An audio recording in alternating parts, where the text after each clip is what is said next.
All right. Welcome. I'd like to, the time is, I got 9:59. Look at us. Call a regular council meeting to order and begin with the land acknowledgement. The City of Fort Saskatchewan is located on Treaty 6 territory and Métis Nation of Alberta, District 11.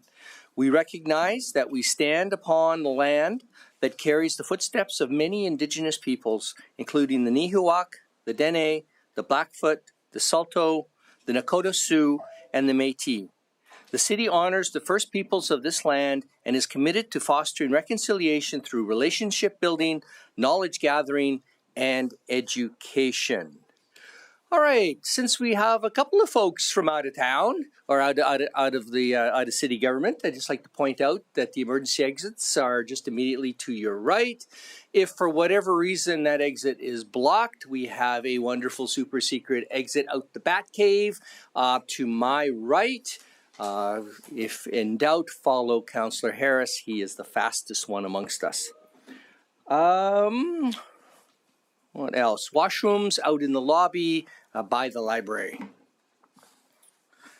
All right. Just one kind of note. Mayor Macon is attending virtually. All right. Next up is adoption of the agenda.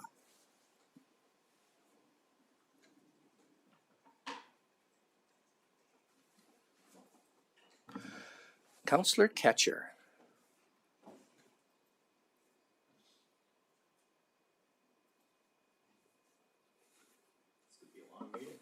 It could be. Care. It is not working for me. Nope, it just comes up with your bio.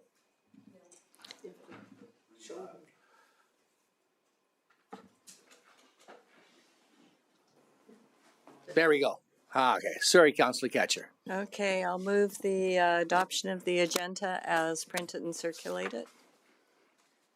Okay, I'll accept that motion. Are there any additions or changes to the agenda? If not, I will. Then the motion is closed. Please cast your ballot. What's that? Okay, sorry. I did that wrong.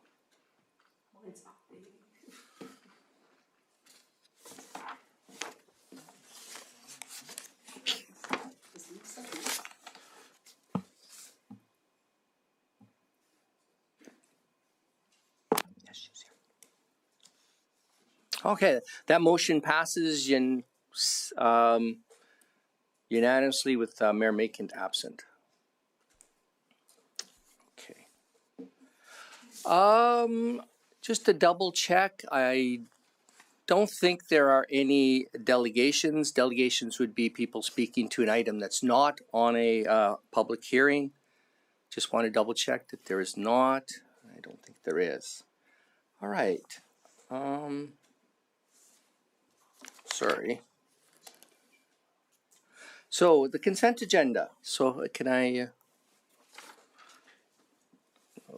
take a motion for the consent agenda?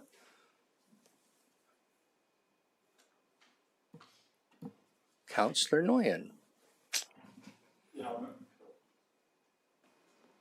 There we go. I'll move that council approve the following agenda items under consent: 5.1, 5.2, 10.4, and 10.5. Okay. Anyone wishes to remove any of the items for further discussion? Okay. I will close that motion and please cast your vote.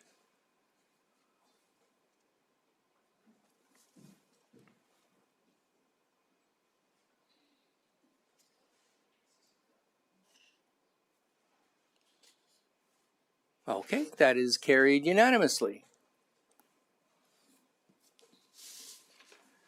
Awesome.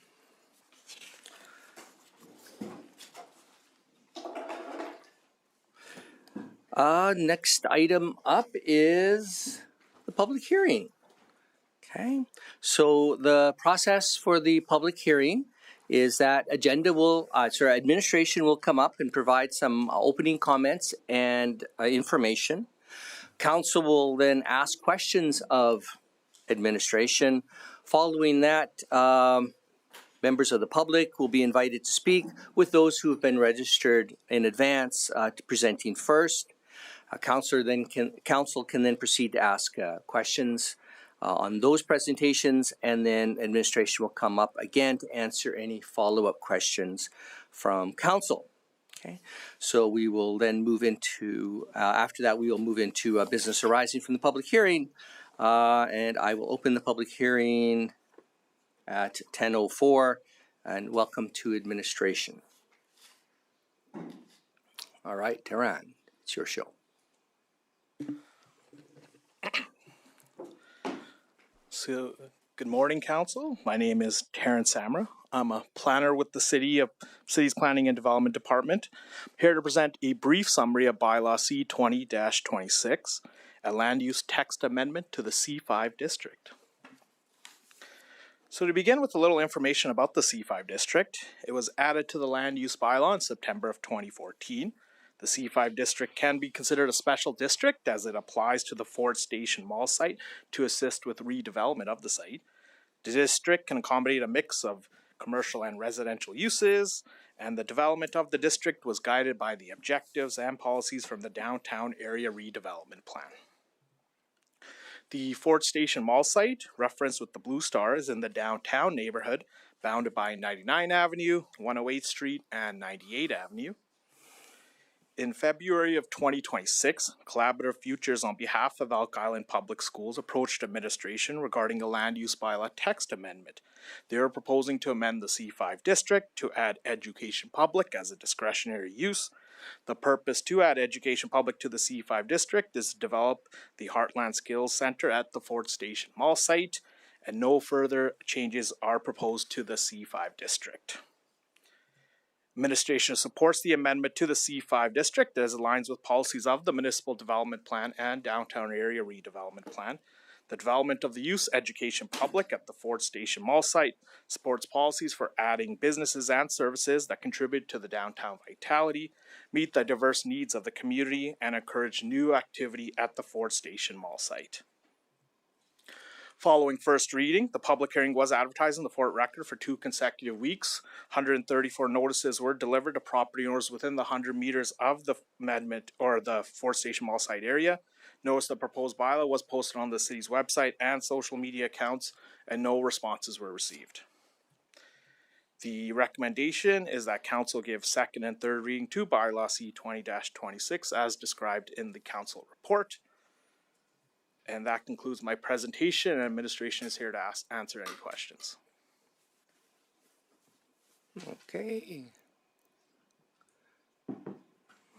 Councilor Randawa, you're up.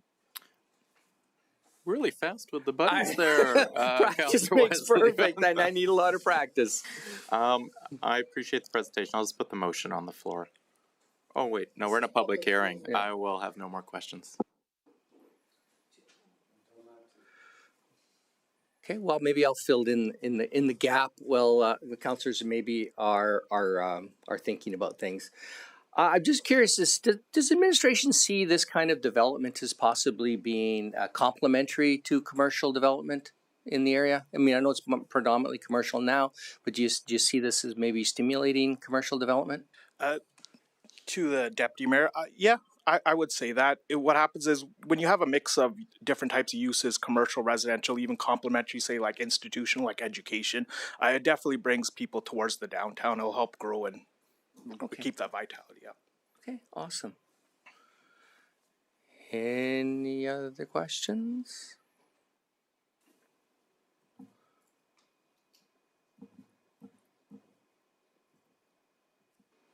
Councillor Noyan, taking three bangs. I don't know. I think this little stick is not working for me. Okay, thanks.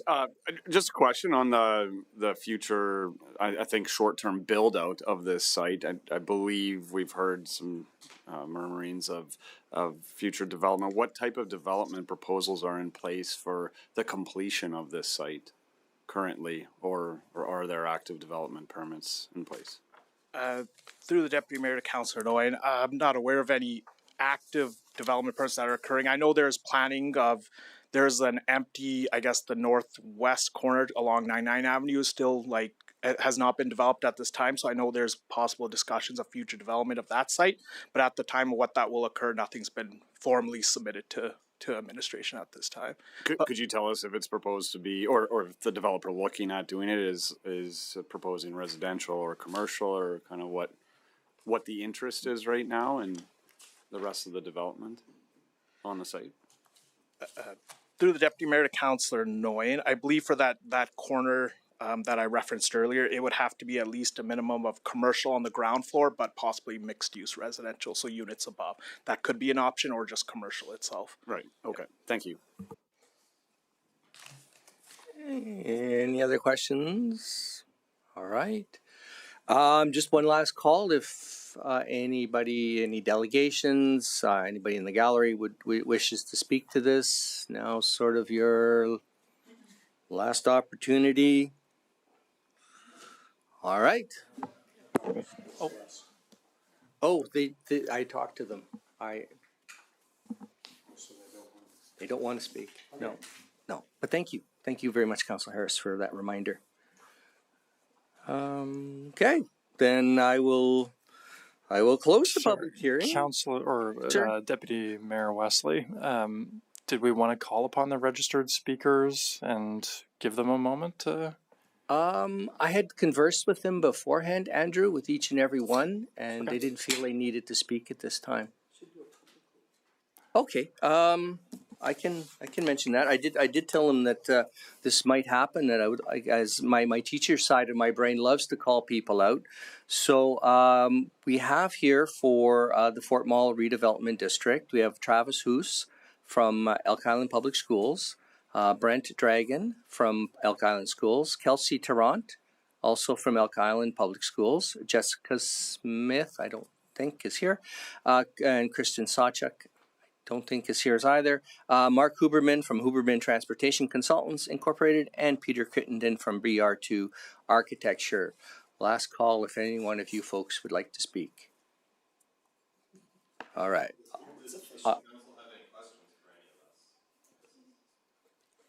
Yeah, come on down.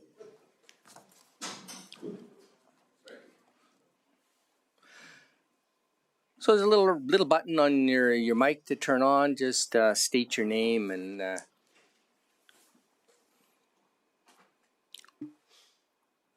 Is this working?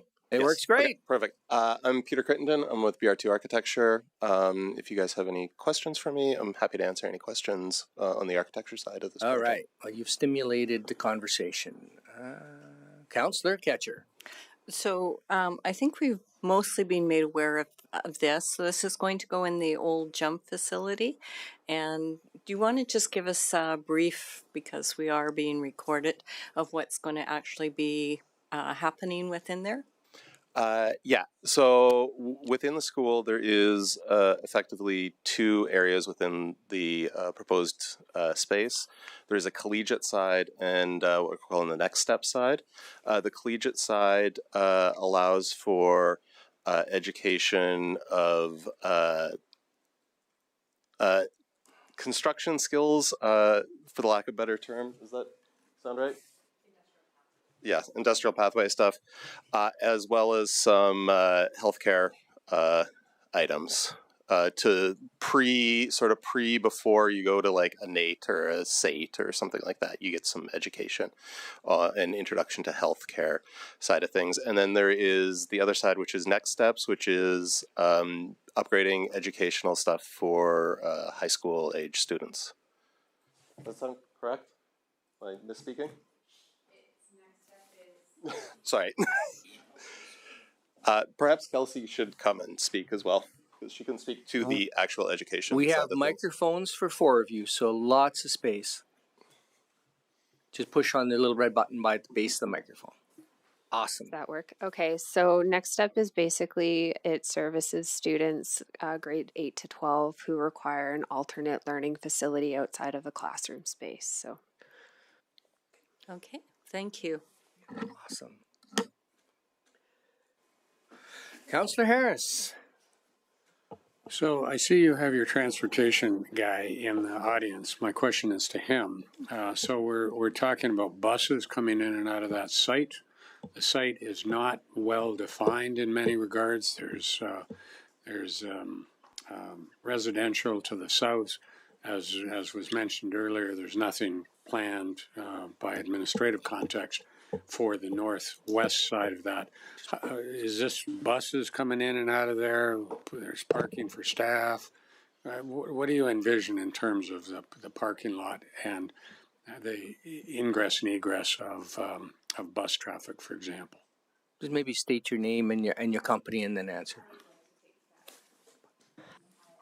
I would like to take that question. So currently there'll be one bus in the morning and one bus in the afternoon, and our parking impact assessment and traffic impact assessment. The traffic impact assessment individual is not here, but that has gone into the city for review, and it has said that it can support one bus in the morning and one bus in the afternoon, as it is outside of peak hours. So we do have a plan for that.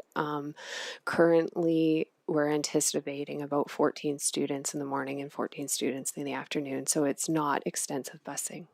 Okay, I didn't have concerns that there would be, but I was curious in terms of what the flow would be in and out of that site.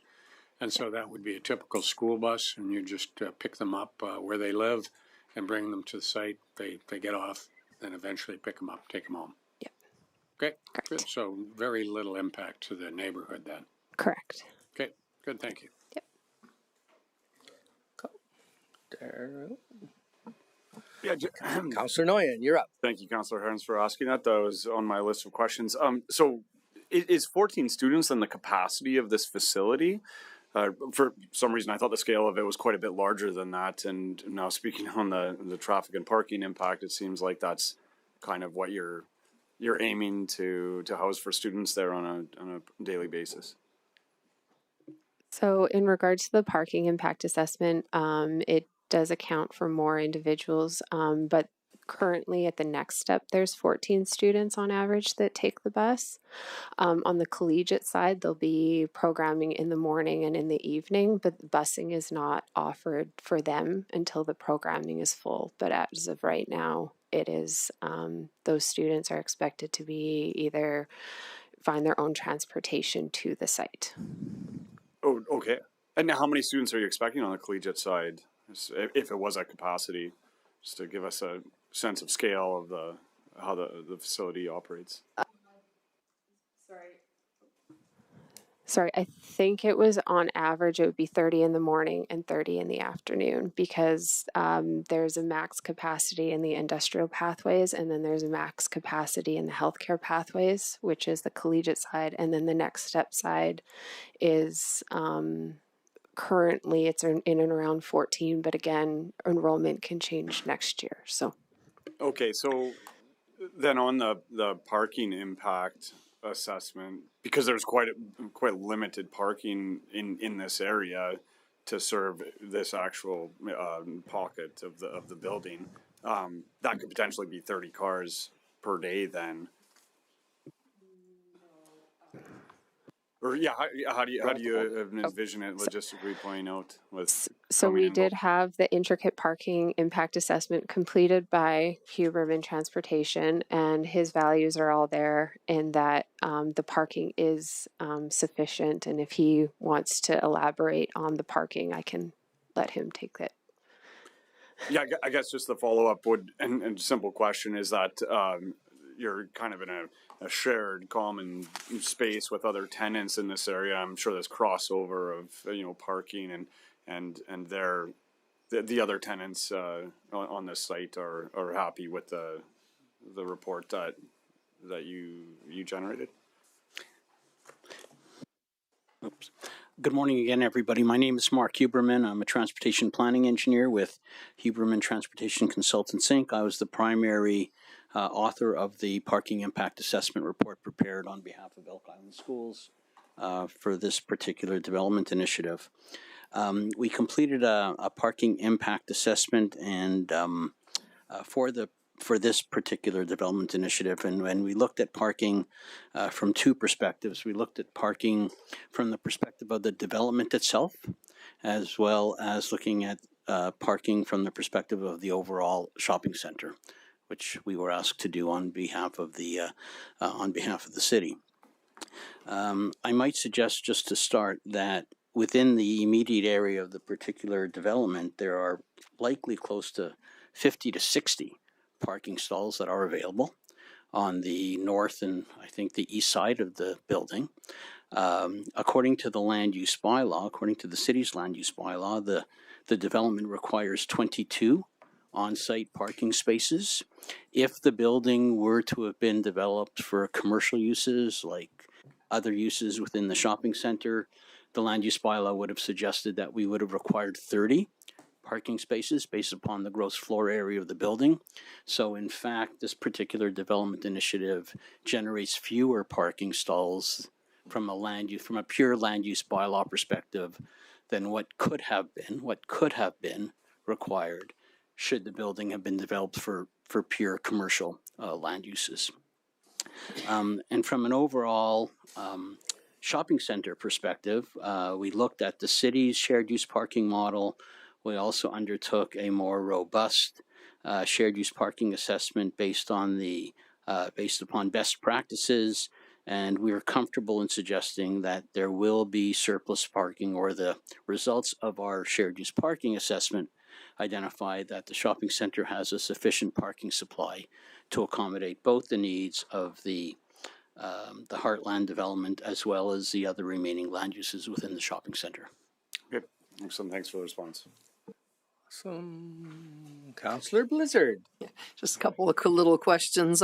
So Next Step currently only has 14 students, or is there a lot remote? Because I had a daughter that went through that for a year, and I think she did a lot of it at home, if I remember right.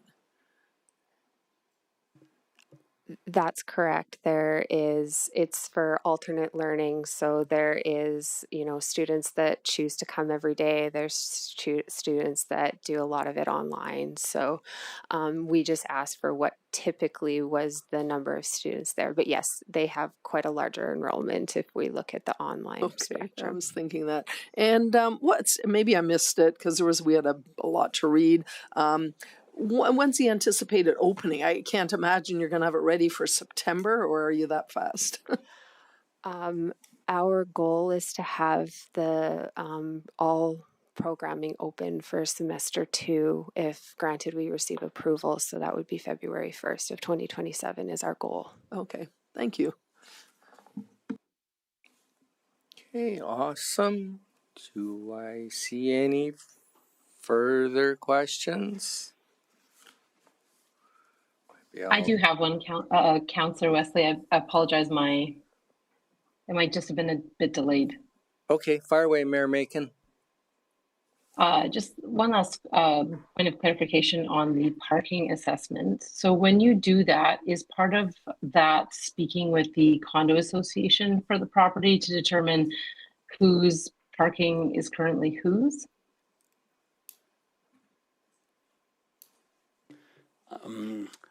Mayor Macon, would you mind repeating the question? I just had a tough time hearing you. Sorry. Sorry about that. No problem. I'm just wondering, with the parking assessment, do you actually consult with the condo association for the Fort Station site to determine what is parking that is designated already to certain parcels?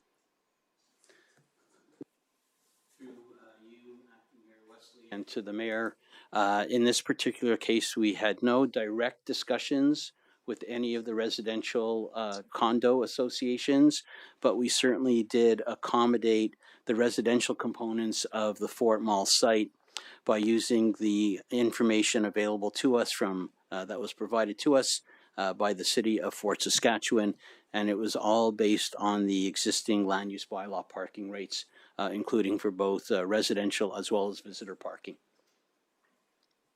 Okay, yeah, because I was actually referring to the commercial parking. The residential is they have their own on their own lots, but so Correct. The commercial that you're talking about as being available parking, you didn't talk to the condo association for the site about that. That was just strictly determined by the conversations with the city. That is correct. That is correct. Okay. Okay. Thank you very much. Great. Awesome. Last call for questions. All right. Awesome. Well, thank you very much for coming up and answering council's questions. Appreciate your insight, your information. All right. You're welcome. We will then, in the absence of any further questions, we will then move into the business arising. Yeah, that's what I thought. Okay, sorry. I lost my spot. Sorry. I have a nice script, and Legislative Service has been extremely wonderful for me to make sure that I am on topic, and sometimes I'm not up to their great tutelage. All right. So we will hear from administration, and council can ask questions of administration on this, and this is the business arising from. I will close the public hearing at 10:25. Thank you very much, Councillor Blizzard and Randella. So nothing further to add other than the recommended motion was that council give second and third reading to bylaw C20-26. Okay. Any questions or anybody want to move the motion? Councillor Harris. On that basis, I would move that council give second reading to bylaw C20-26 to amend land use bylaw C23-20 by adding education brackets public as a discretionary use within section 7.9.2 sub C. Nicely done. Would you like to speak to the motion? I think it's pretty straightforward, and I will vote in support of this motion. Okay. Any discussion or debate? Councillor Randalla. Thank you very much. I'll also be supporting the motion. I think it's a great use of that site. It's nice to see it continuing to be redeveloped, and it's great to see our local school board stepping up and providing, further education opportunities for young citizens and residents in this community. As a former graduate of Fort High, I think this will be very well used and utilized by our residents, and I look forward to seeing it opening next year. Okay.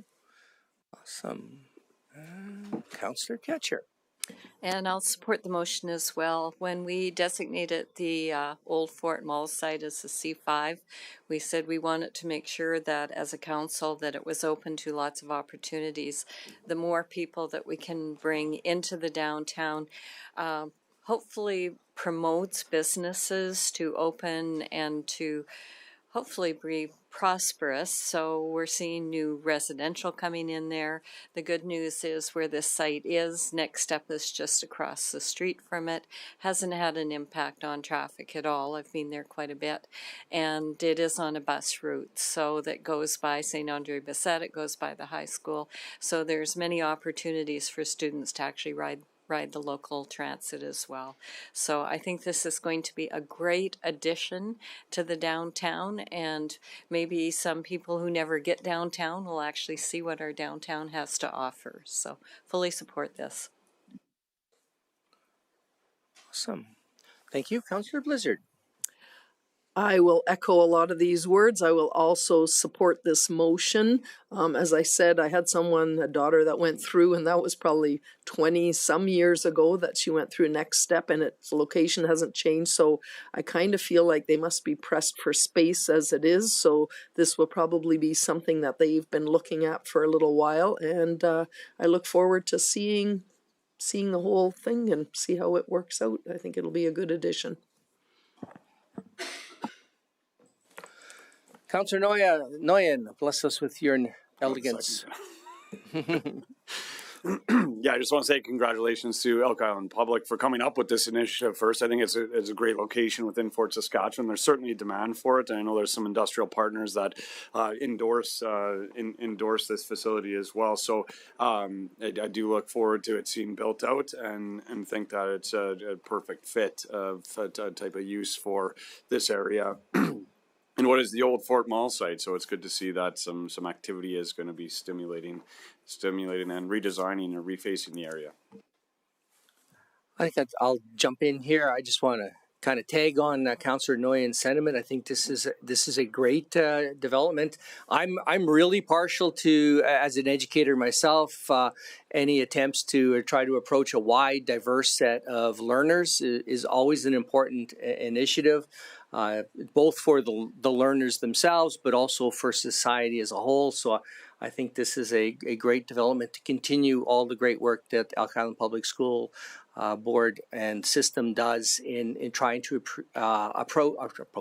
in trying to reach a wide diversity of learning types. Are there any other comments? All right. If there's no further, then I'll consider the motion closed. And please, sorry, what did I forget? Oh, okay. Oh, right. Yeah, sorry. Councillor Harris, thank you.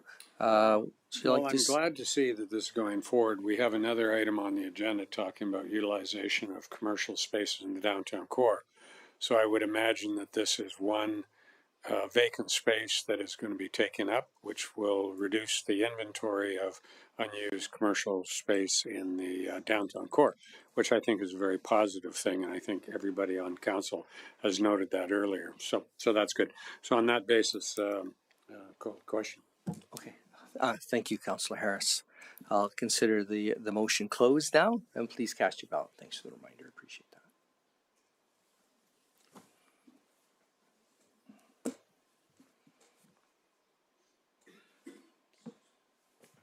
And that is carried unanimously. Did you want to continue the flow with third reading?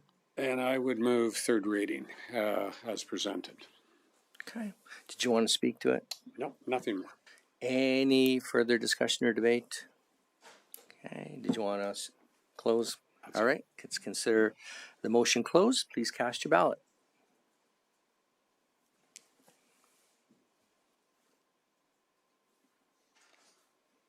Okie dokie. That's carried unanimously.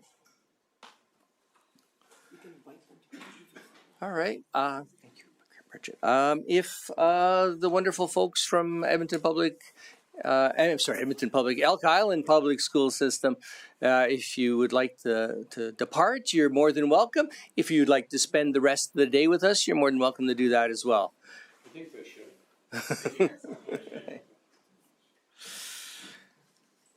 All right. I guess now we're moving into unfinished business. Commercial Revitalization Grants Policy FIN 017-C. Aaron Brush Duncan presenting.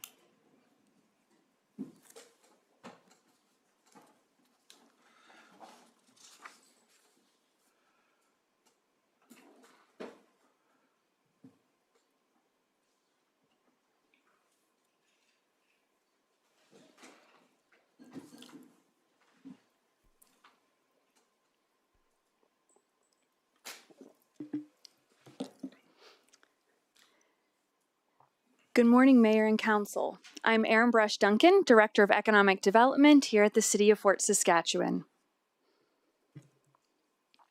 The purpose of this report is to provide information and facilitate amendments to the Commercial Revitalization Grants Policy FIN-017-C to align with Council direction.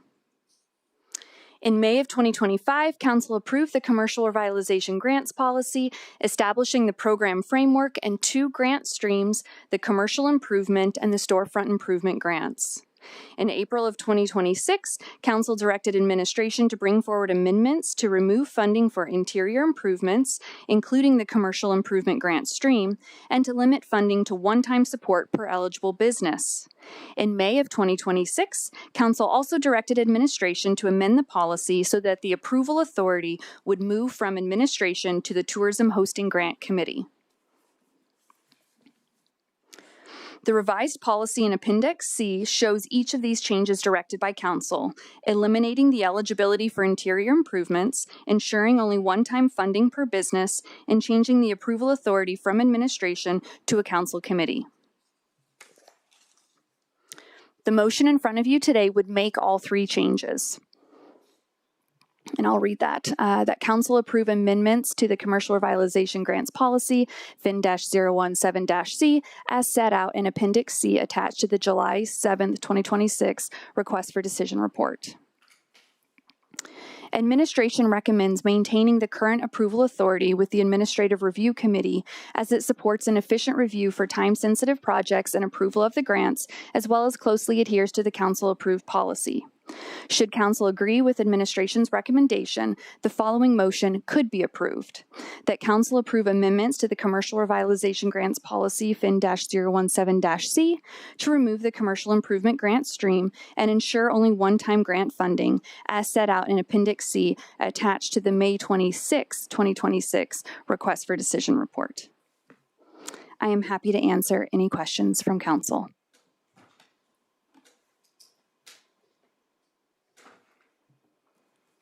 Councillor Blizzard, you're first up. I'll start it off.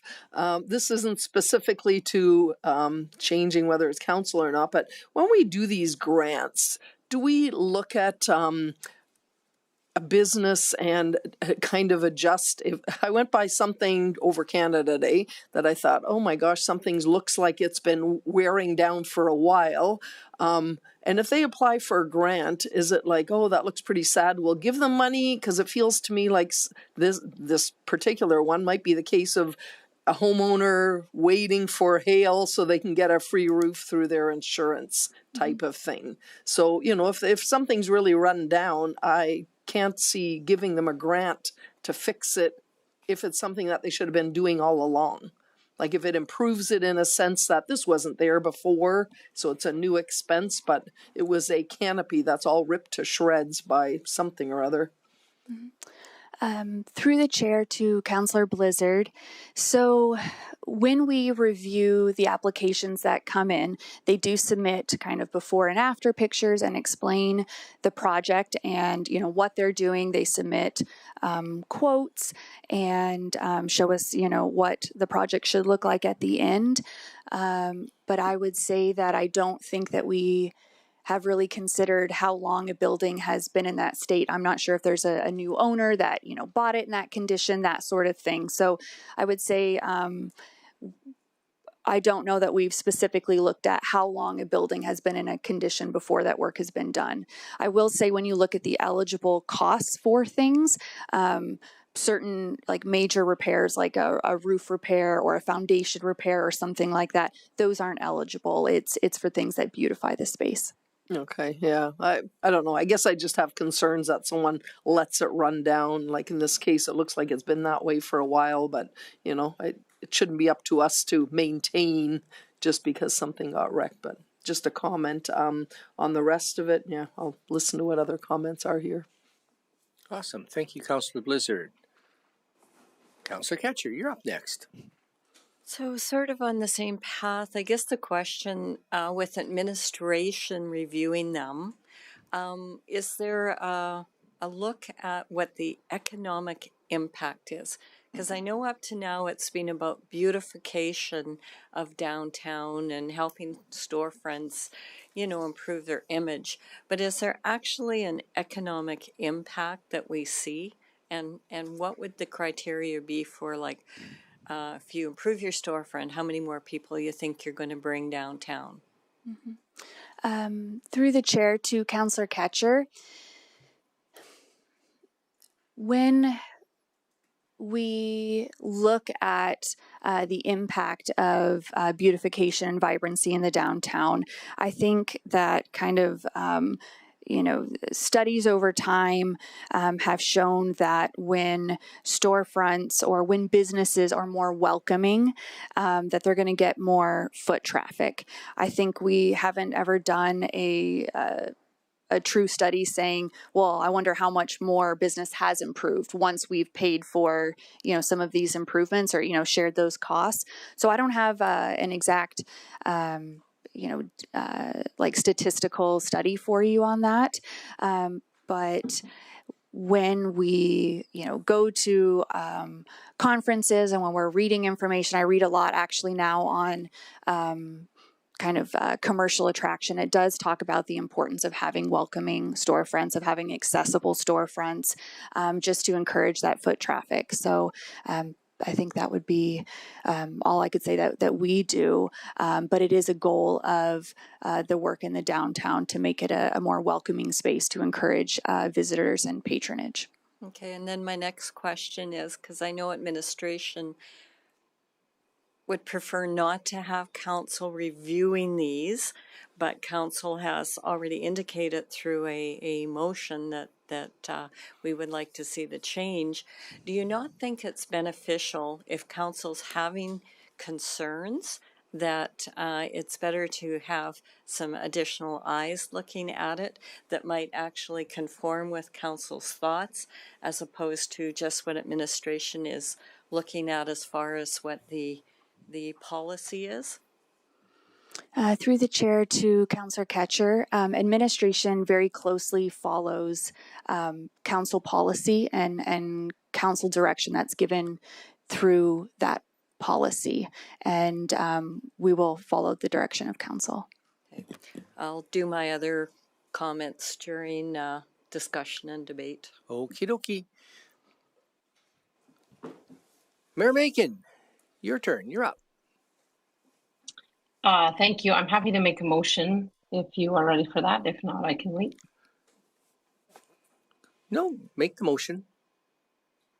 I'm going to make the alternative motion with leaving the review committee. If Legislative Services could put that up on the screen.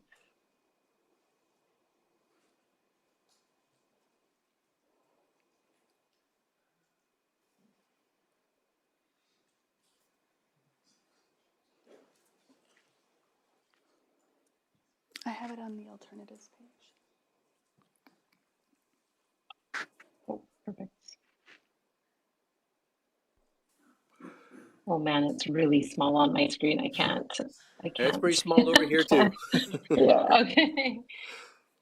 Okay. That council approve amendments to the commercial revitalization grant policy in 017-C to remove the commercial improvement grant stream and ensure only one-time grant funding as set out in Appendix C attached to the May 26, 2026 request for a decision report. Would you like That's to the speak right to your, one. I think you got that. Yeah. Would you like to speak to your motion? I will just briefly. I just believe that administration does a consistent and efficient job with the grant applications, and I just don't see the value in adding some more red tape to that by pushing it up to council for further review. So I'd like to see it just left as the review committee oversight. Okay, awesome. Thank you.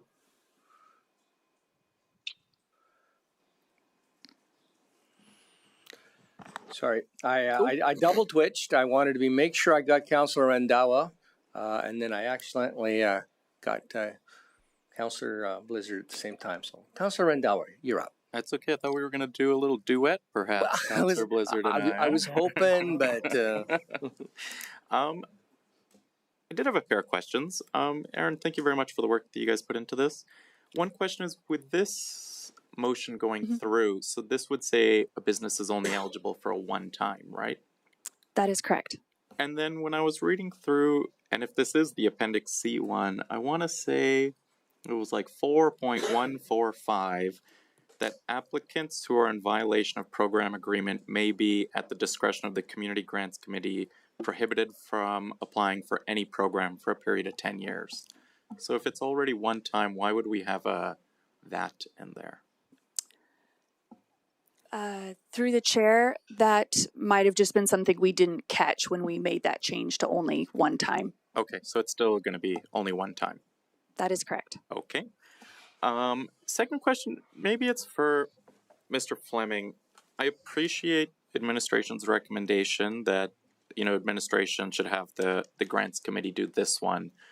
But we give a lot of money out through different levers or avenues, and we're not consistent with them. I feel like we have the commercial grants, which will be this committee, and then it goes to you, I believe. There's the grants to organizations that goes through administration, then perhaps to council at the end. There's the tourism and grants committee, that's administration, than a small little council committee.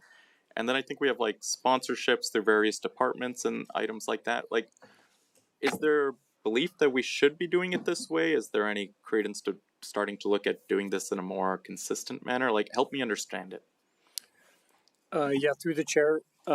We've been having that conversation internally since these notice of motions have come up, and since some of the questions about some of the other cities' funding streams have been talked about. Actually, Mr. Edginton's kind of taken it on, and he's been going through with all the departments and doing an inventory. I think of those three streams, or well, there's sort of four streams. We're mostly focusing on trying to get a handle on sort of the administrative sort of sponsorship side of things. I do think we should take a look at the tourism. We call it the tourism grants. Actually got another name, another technical name, but it's easier to call it the tourism hosting grant. I do think we should probably take a look at that one. I think I said that at the last meeting, that one could use a cleanup, and council can decide if it still wants to go forward that way. The community grants process, like, I don't think you necessarily need to consolidate them as long as you know why you're doing them all a certain way. Like, the community grants works the way it is. It gives council kind of the final say in it. And those groups should be able to plan well in advance and get their money through the annual budget process. You could do this grant this way, but the challenge is that some businesses might not be able, they might not be planning that far ahead. Like, they would need, because you kind of need to submit by basically the summer to get grant funding for the following spring and summer. And so I think that's the crux with this one, is that a business might want to come in February, March, planning to do a storefront enhancement for that summer. And there's no way that they would fit within our annual budget process. We'd have to be bringing them back to council as one-offs. So I think what we're saying here is it's better to leave it with the committees so that grants can be kind of processed as applications come in. But yeah, you bring up a good point. Like, it's good for us to step back and look at all these things and go, we don't necessarily have to do them all the same, but we should be comfortable with why we're doing them differently. I appreciate the answer. So if I look towards the future of the outcome, is this coming back to council in some more of like top level discussion, or? Through the chair, I don't know that we were going to bring anything back other than I think the tourism committee needs to come back for some discussion. And then if we find anything with any of the other, like we just did a review of the community grants process. I think we should talk about the tourism grant. We're talking about the business grants right now. The amount of money involved in that fourth stream that you mentioned, where administration, that falls more into promotions and marketing. Yes. And it's a pretty small amount of money. I don't think we were going to come back for any discussion on that, but internally we wanted to make sure we get a handle on it. That's why we're doing the work we're doing now. Okay. I appreciate the answer. I'll withhold comment for a bit. All right. Thank you, Councillor Rendell. Councillor Blizzard. Would it hurt any to bring this before council as a whole, not have us on a committee, but kind of like we do for community grants? The community grants are gone through by staff, and then after they're brought before council, and we could adjust or have some say in them, and that way we're also aware, up to date on them. And I just think it doesn't hurt for us to have a look at them. I mean, we're ultimately the one that makes the budget. Mm-hmm. Thoughts on that? Again, through the chair, I don't think it hurts anything other than it would create more of time requirements. There's more process that is involved once we have to get something back in front of council. It has to get put into administrative reports and brought to an in-camera meeting. And then I guess the question would be, what's the intent of doing that? Is council to provide feedback? And now we're getting into a place where we might as well just bring it to council for the decision there. So, well, community grants is done like this. Well, I just don't see that there's a huge difference. So the difference between community grants and business grants is that council has maintained the decision-making authority with the community grants, and that goes through the annual budget process. In this case, council has created a policy and delegated decision-making authority to administration through the policy, through the framework offered in the policy. So if anything where council's involved, you're really just bringing the decision-making back into council's realm, which you can do. Again, I don't think it hurts anything necessarily, just it changes the dynamic of the process and puts a little bit more time and effort into approving a grant. For sure. I get that. I don't know if it's a bad thing. I mean, red tape isn't great, but red tape is also slows things down, so you have a bit of time to pause and think it over, I guess. All right. I think I'm going to chime in here. Just have a couple of questions. If we're limited to one-time funding for a given building improvement project, what happens if the business is sold or there's a change of ownership? Would that business frontage maybe qualify for a grant under the first business and then a similar grant under the second business? Mm-hmm. One moment, I want to read directly. Uh-oh, that implies it's in the package and I should have read it somewhere. Oh no. Okay. To the chair. Currently, if you look at the procedure, Fin-017-A 3.3.6, each individual business or individual unit is eligible to receive funding from the Commercial Revitalization Grant on a one-time basis only and may not reapply after funding has been dispersed. So in this case, it would be for the individual business or that individual unit. I believe the intent there was to say if the work has been done, windows have been updated, new awnings, that sort of thing, that even if a new business comes in, the majority of the work has been done. So this would just limit it per unit and per business to one time. Okay, awesome. Thank you. I'm just wondering also, is there a typical type of business or that applies for these grants who are impacted by this particular policy the way it is now and the way it might be moving forward? To the chair, with the Commercial Revitalization Grants Program, a very specific eligibility requirement is that the unit must be built, I believe it's before 2020. I think that's the date on there. I would have to check, but these are the older buildings. And in our community, the older commercial buildings are, far and away by the most part in the downtown. So the type of businesses that are applying are typically businesses within the downtown or our mature commercial areas. So they're the ones that could get the funding to update their storefronts, or with the commercial improvement grant, which was the interior, it was to update the inside of those older buildings to make them more functional and typically more accessible, more energy efficient, things like that. So these are our older buildings and our mature areas. Okay, so anything that we do to make the grant process longer or more onerous is probably going to impact the older buildings more so than anywhere else. That would be correct. Okay, awesome. I think I have Patrick Nguyen, Councillor Nguyen on first round still. Yeah, thanks. I'll just state a concern that I have, and then maybe you can respond to it. Mm-hmm. So, well, if we approve this motion, then obviously council's not. You're going to be evaluating all of the applicants, and as the authority is delegated to you.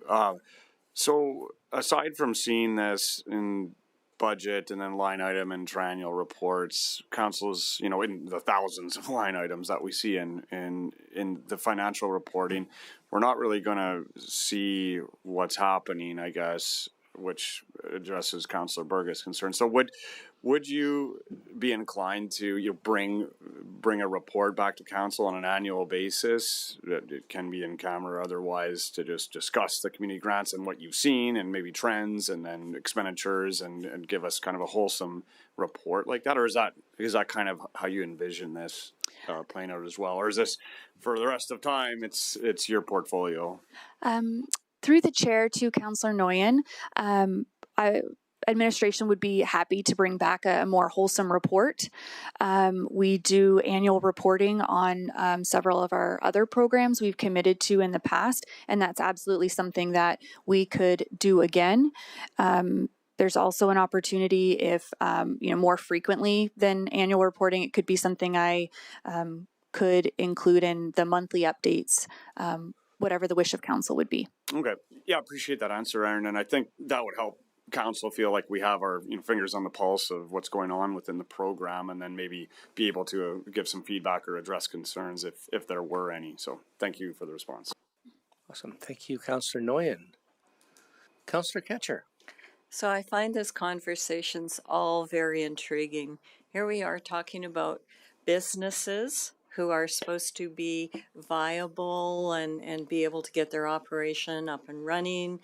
And the date is January 1st, 2000. So that makes any business who's 26 years or older eligible. But I guess, so I originally put this on because I feel at some point in time, businesses need to start stepping up and not having, I'm not even saying this is a hand up, this is a handout, because we continue to offer this money to say, oh, do an upgrade, do a storefront improvement. But at what point in time do we say to these businesses, it's really up to you to do this? If I had my way, I would completely get rid of this. But through my notice of motion back earlier in the year, it was at least getting rid of the storefront ones. So I don't support this grant program at all, because these are businesses that need to be viable and to look after themselves. My second concern is with the delegation of authority. So as sitting as on council for the number of years that I have listened and witnessed to the oops, we have to let council know that there was a mishap or there was something that didn't go right. And also to that point, it's about saying, how do we spread this money out? And for administration, if you have $85,000, it's easy to say, oh yeah, this one can get 25 or this one can get 10. Whereas on the tourism grant, we have a whole 15,000 and we try and spread it out for the entire year. And that brings economic benefit. But for these ones, I just really struggle with only one set of eyes really looking at it, and then we only hear about it through the triannual report.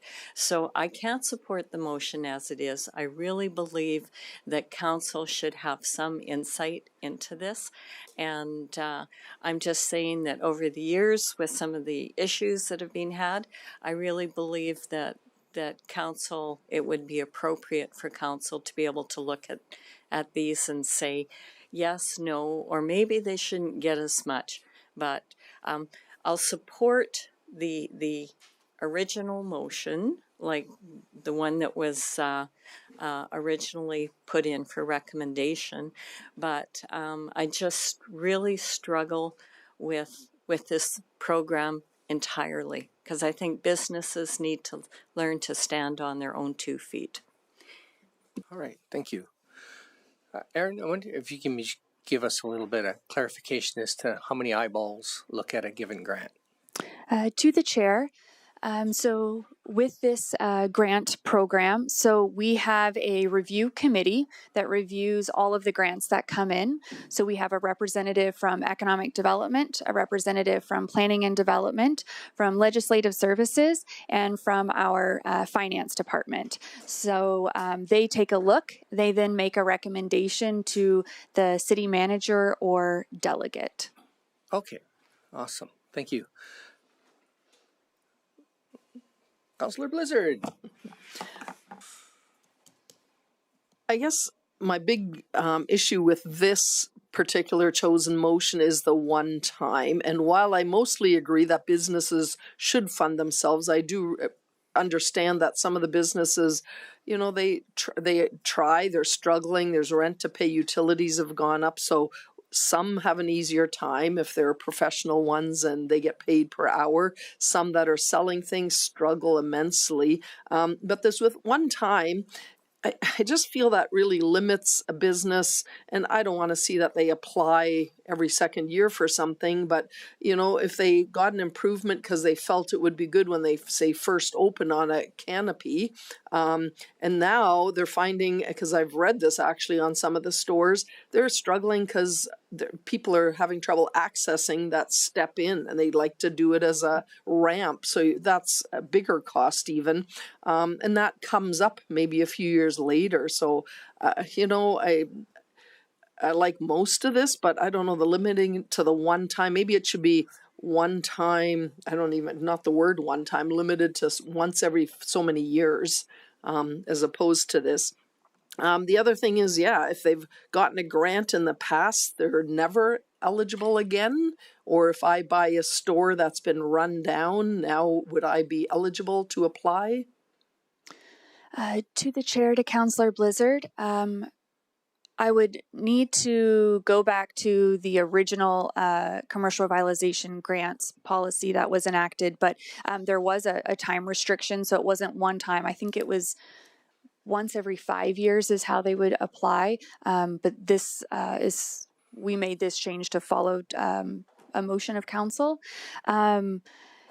I'm sorry, the second part of your question. So the first part was one time, and the second part, I'm sorry, was just, you know, if it's limited to one time, part of it to me should be per business. Because if I now buy this business that had gone under or rent the space, but I'm like, you know what, my business will do a lot better with whatever, you know, and I'm struggling already because opening a business isn't cheap. I'm not eligible anymore. As the amendments have been written, that would be correct. Okay.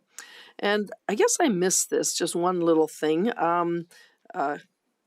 Councillor Ketcher, I have to not say mayor, Councillor Ketcher mentioned about before, you have to be a business before 2000 to apply. I didn't, maybe I missed it. Where's that written? Through the chair to Councillor Blizzard, the building must have been built before 2000. Okay, so we're talking older buildings. Okay. That's correct. The intent was to have the funding available to the older buildings that would be most likely to need the renovation. Okay. That makes sense. So, you know, I'm still on the fence with this one time, but I'm not sure I'd like to limit it, you know. Yeah. Okay, thanks.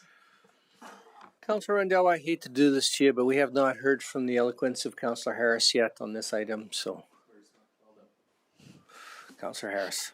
I'm lost. What the hell are we talking about here?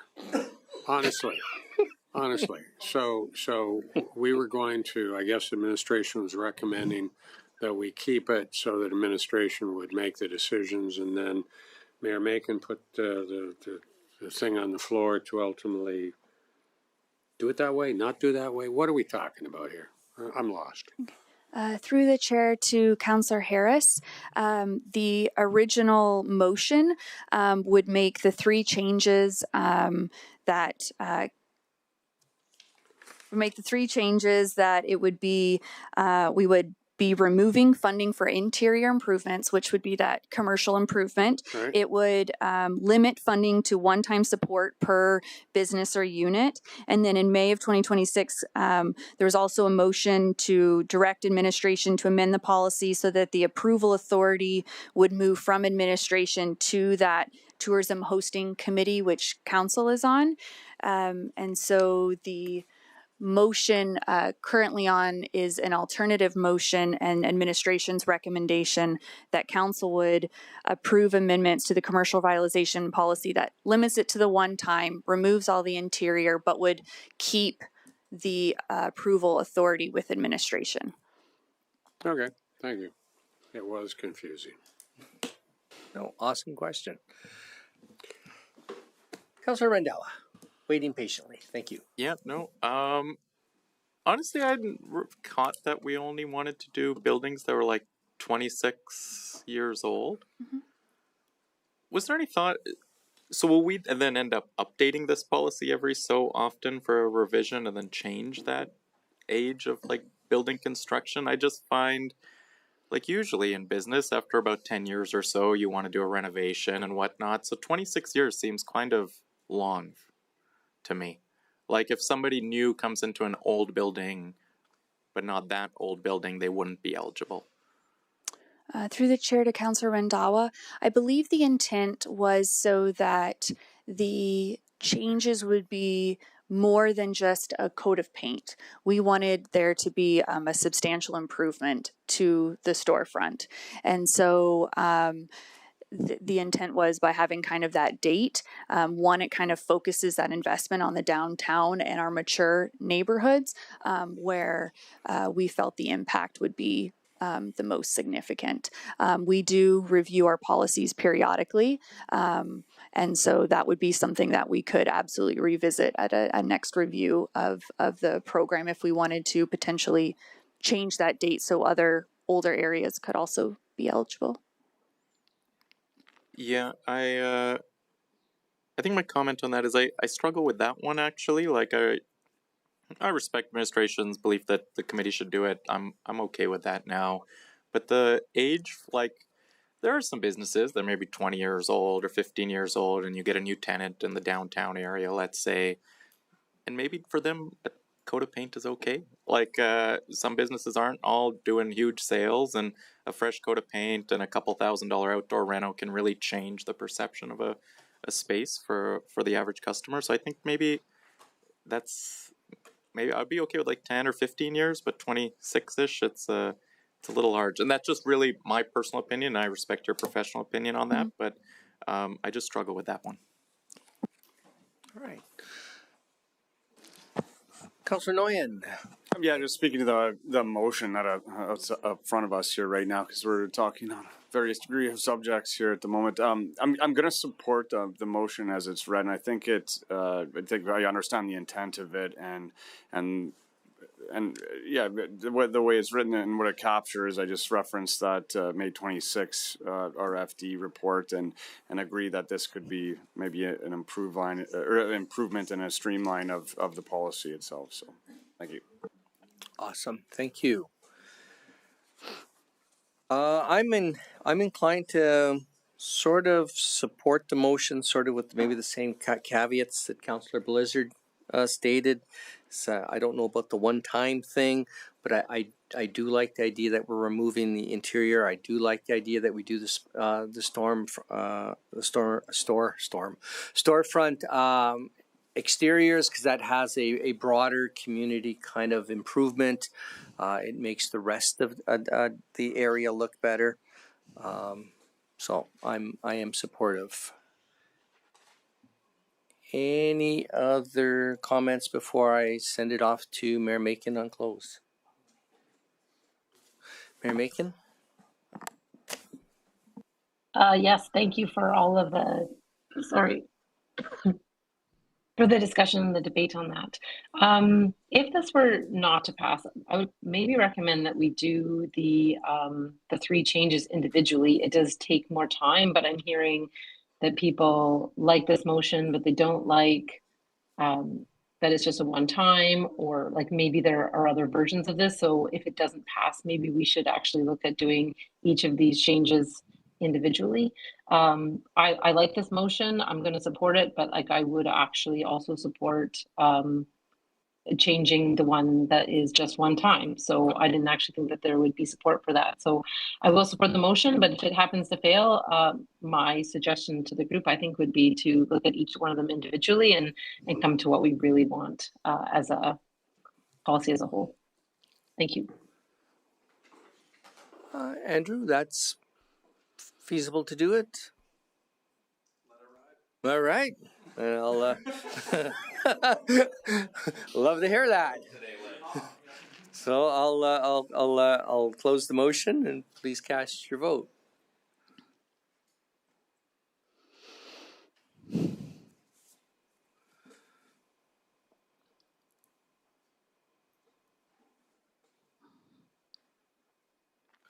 And that's defeated 3-4.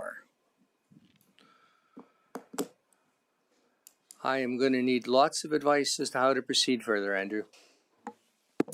To the chair, if it is the wish of a member of council to move each of the three identified changes individually, we would just need a moment to prepare those motions. So I'd recommend maybe a 5-minute recess. That's All okay. right, let's take a 5-minute recess then. Thank you very much, Andrew.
And then All right, we're back.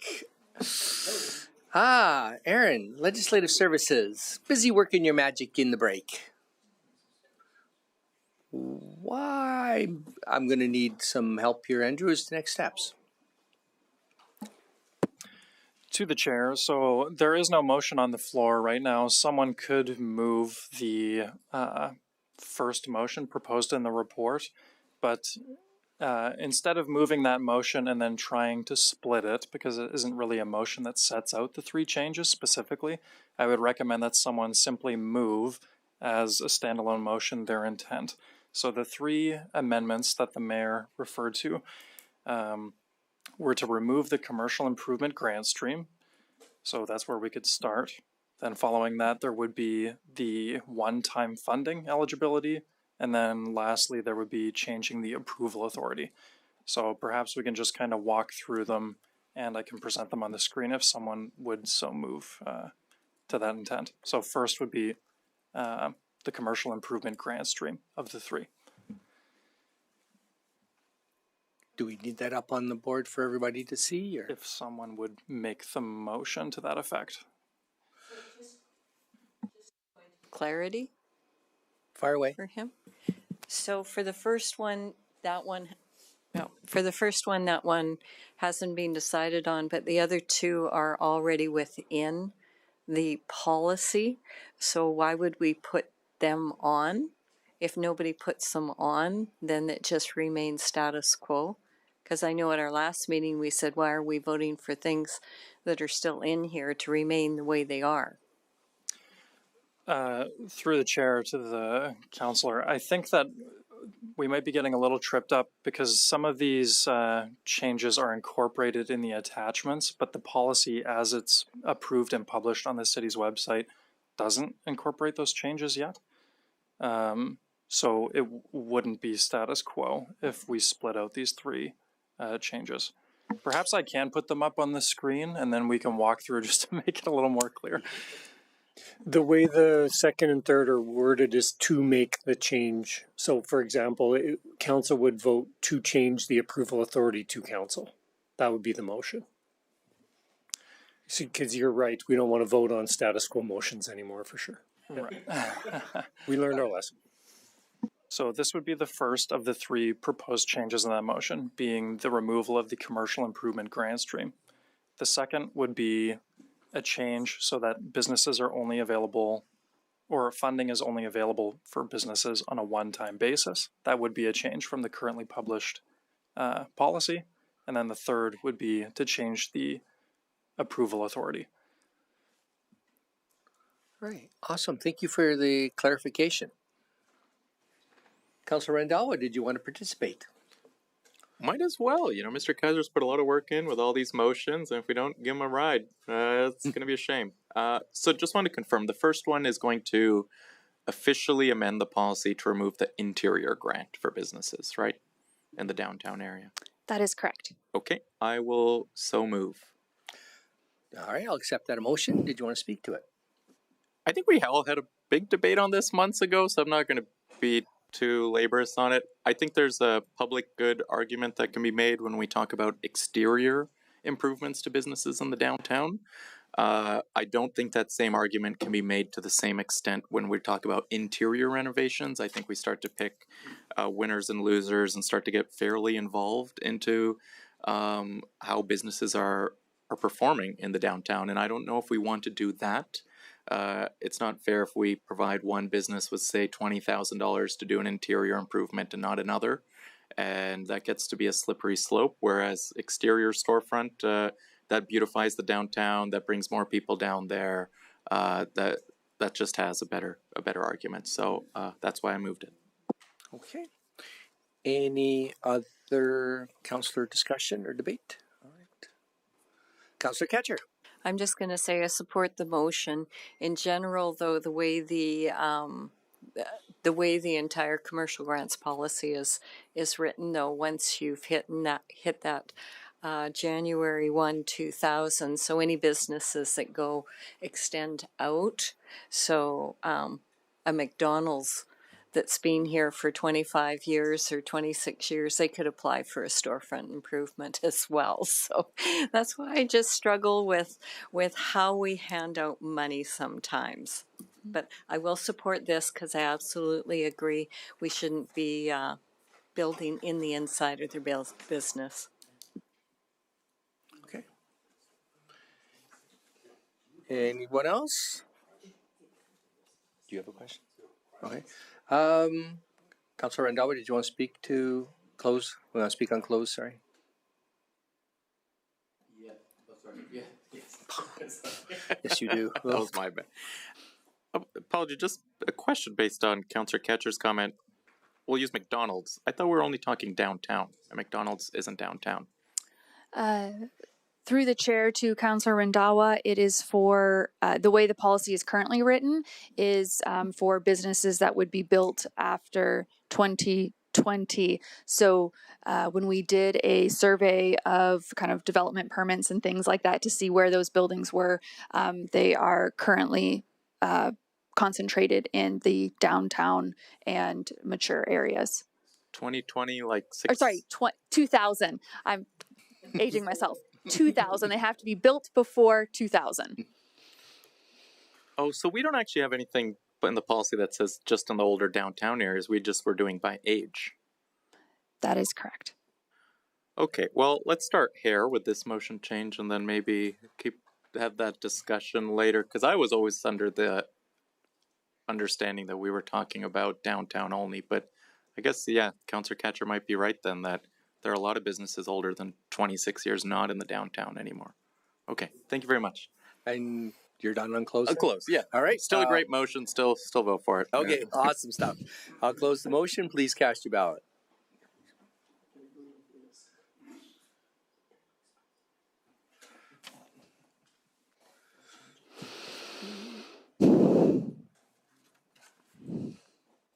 And that's carried unanimously. Look at us go.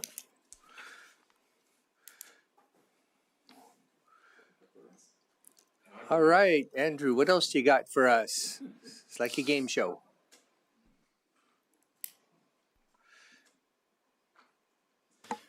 So to the chair, this would be the second of the three originally proposed amendments, if any member wishes to move the proposed motion.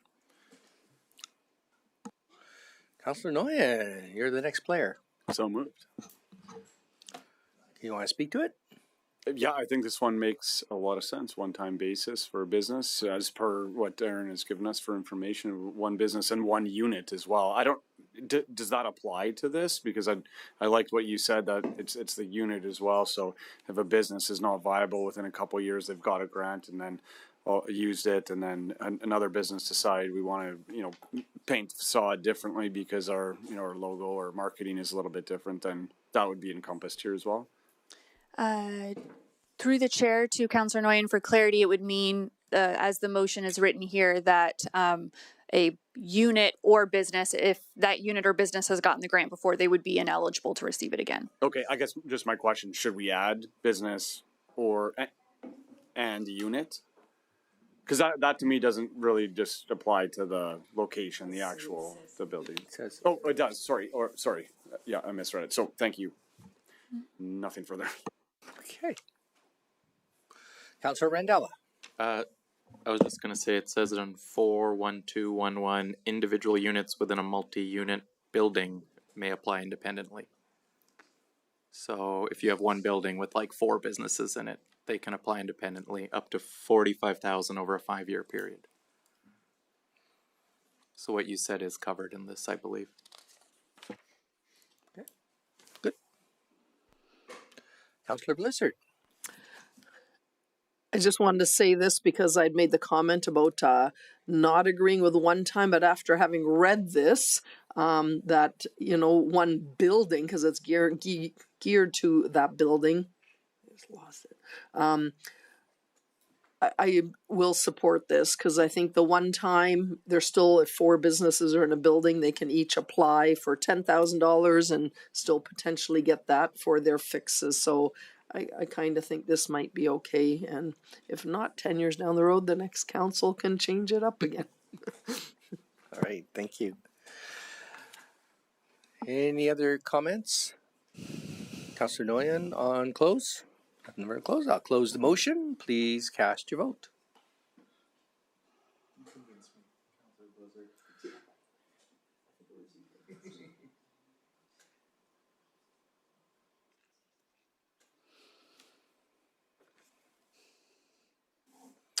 And that is carried 6-1.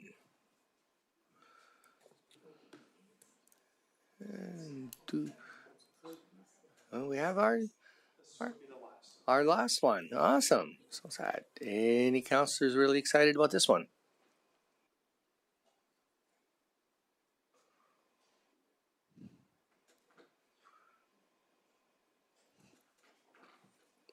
Going once. Councillor Noyan. Sure, why not?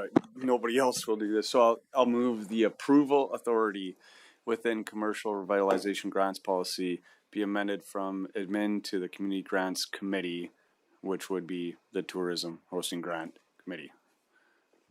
Did you want to speak to your motion? Not yet, I don't think. I'm just reading it in, moving the meeting ahead here. All right. Yeah. Can we just bring the motion up one more time? It's not on our screens either. Okay. Oh, okay. No worries. Yeah, I'll refrain from speaking to this right now and see how others weigh in. Come back around? Okay. Councillor Ketcher. Well, I just want to say, in our organizational meetings, we have approved a community grants committee, and I realize the wording up here says tourism grant, but it's actually a community grants committee that we sit on. And I kind of laugh because we keep referring to tourism grant committee.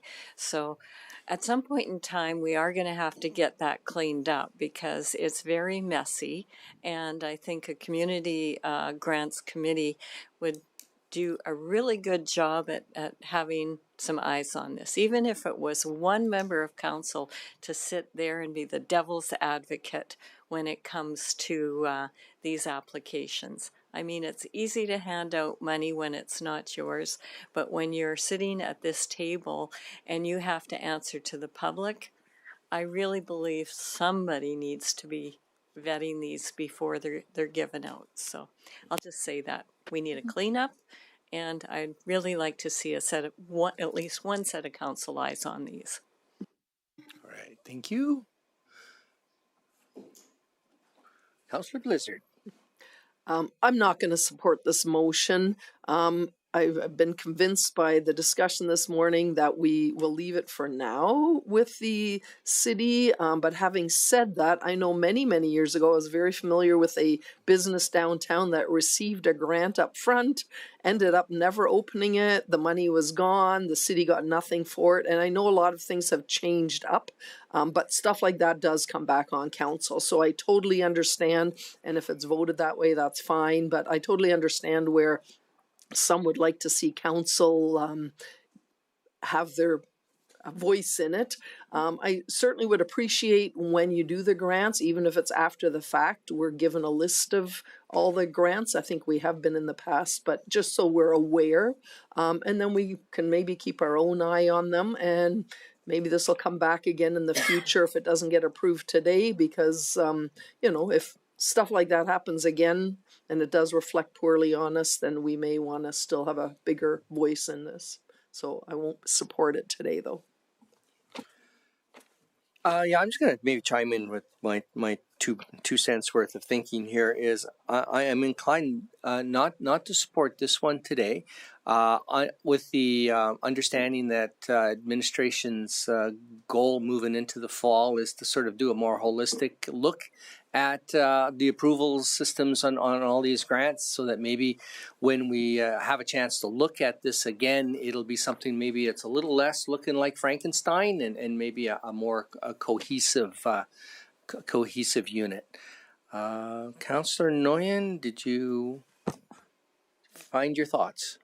Yeah, just a couple questions, Aaron. How much was given in grant funding in 2025? I know we looked at these numbers before, but can you just refresh our memory of that question? And then how many applications were received in 2025? The reason I'm asking that question is that I've sat on the tourism hosting grants committee before, and just reflecting on the frequency that we met, or infrequency that we met, I'm wondering how many meetings this would entail if this motion were approved. Through the chair to Councillor Nguyen, I do have those numbers in front of me. So currently in 2026, we have 2 applications active. Those are for storefront. In 2025, we had 3 commercial improvement grant inquiries. That's the interior. 2 commercial improvement grant applications and 1 successful project. We had 9 storefront improvement grant inquiries. 5 of those were turned into applications and 2 of those were successful projects. In total, in 2025, we gave out a little over $36,000 of our $75,000 budget. There, because of the review going on, we've not given out any money in 2026. Okay, perfect. Thanks for that refresher. I'm gonna vote no on my motion here, which I think is reasonable. I think with the scale, the scope, and just what you've described, that this the authority can be delegated to administration for this task, and then I'd appreciate, yeah, I'm sure council would appreciate updates and we'll see those as the program unfolds for 2027. I'm not seeing any other councillors wanting to speak. Did you want to say anything further on close? Okay, that was close. Awesome. I'll close the motion. Please cast your vote.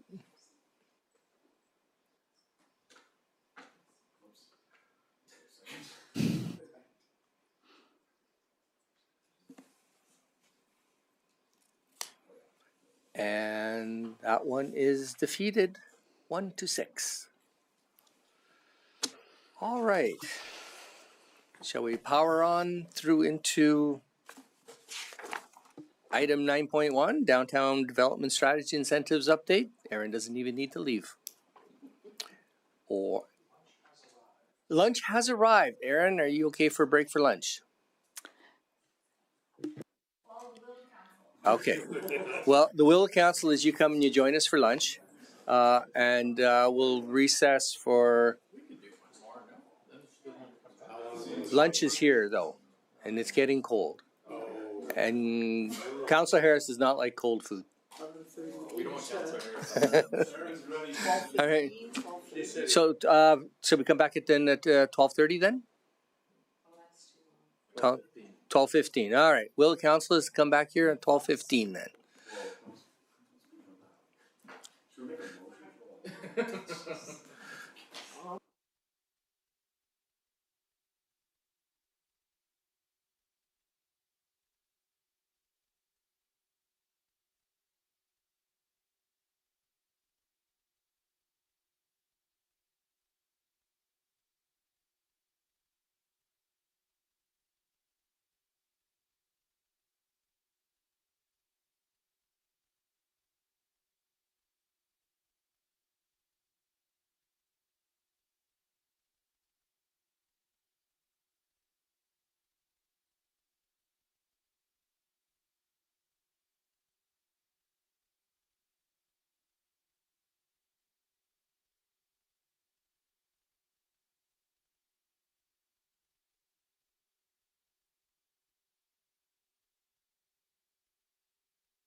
All right, we are back.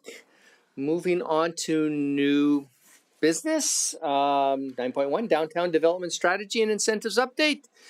Aaron, it's you. Good afternoon. For anyone who forgot me over lunch, my name is Erin Rush-Duncan, Director of Economic Development here at the City of Fort Saskatchewan.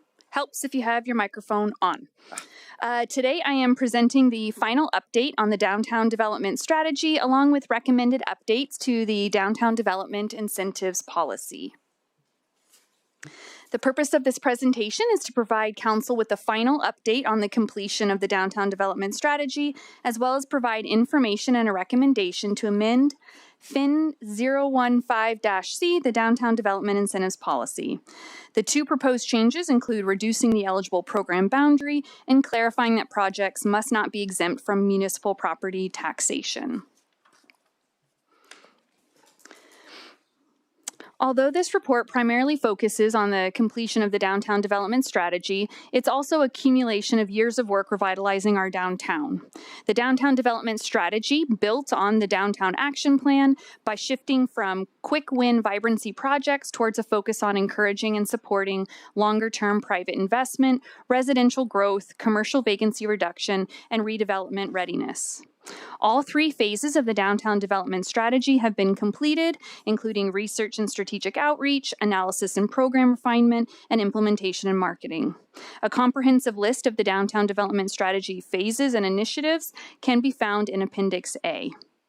Across the strategy, all 24 initiatives are either completed or established and ongoing.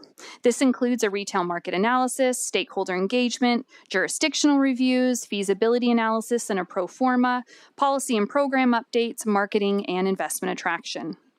Although the focused project work is complete, administration will continue to promote downtown opportunities, support investors, and administer the incentive and revitalization programs with our existing capacity. One of the major pieces of work under the strategy was a downtown market gap analysis and an updated vacancy review. In 2024, a downtown retail market gap analysis found that the downtown commercial vacancy rate was 15.7%. In 2026, a comprehensive vacancy review was completed and showed that vacancy had decreased to 9.1%, a reduction of 6.6 percentage points, and vacant storefronts decreased from 30 to 19. This shows notable progress towards achieving the MDP target of reducing downtown vacancy to 7%. As part of the strategy, administration strengthened the city's digital presence for downtown. The information is organized for two main audiences: business and investment audiences and community residents and visitors. The business and investor information highlights downtown advantages, incentives, market data, redevelopment opportunities, and business resources. The resident and visitor information focuses on public art and murals, history, things to do, events, community amenities, and why downtown is a great place to live and spend time. This slide shows a few examples of the community-facing marketing assets that were developed to promote downtown as a destination for residents and visitors in our community. These materials support local businesses, events, public art, and the broader downtown or Discover Downtown campaign. This slide provides some examples of our investor-focused marketing materials. These are intended for developers, property owners, brokers, realtors, and other investment audiences. They help communicate downtown opportunities, available incentives, market conditions, and redevelopment information in a more data-driven format. The downtown development incentives have been one of the most important tools supporting downtown residential growth. Since the programs were introduced, 2 residential projects have been completed utilizing the Brownfield Incentive Program, adding 96 new units to downtown, 54 apartment units, and 42 townhome units. In total, in the last few years, 107 residential dwelling units have been added to downtown. Administration has also received 23 development inquiries regarding the incentive programs, and there are currently 2 active proposals. As part of our annual review of the downtown development incentives, administration is recommending 2 targeted changes to the downtown development incentives policy and no changes to the brownfield tax incentive. The first proposed change to the downtown development incentives is to reduce the downtown development grant boundary by removing the former hospital land site as an eligible area. This focuses eligibility in areas where the incentive could have the most impact. The second proposed change is to add an eligibility requirement stating that a project must not be exempt from municipal property taxation to be eligible for the grant. This change is intended to ensure the financial sustainability of the program and that the grant continues to function as originally intended. The Downtown Development Grant is funded through the Economic Development Reserve, and the fund is designed to be replenished over time through the municipal tax uplift generated by the new development that received the grant. If a project is exempt from municipal property taxation, that tax uplift would not occur, which could affect the long-term sustainability of the program.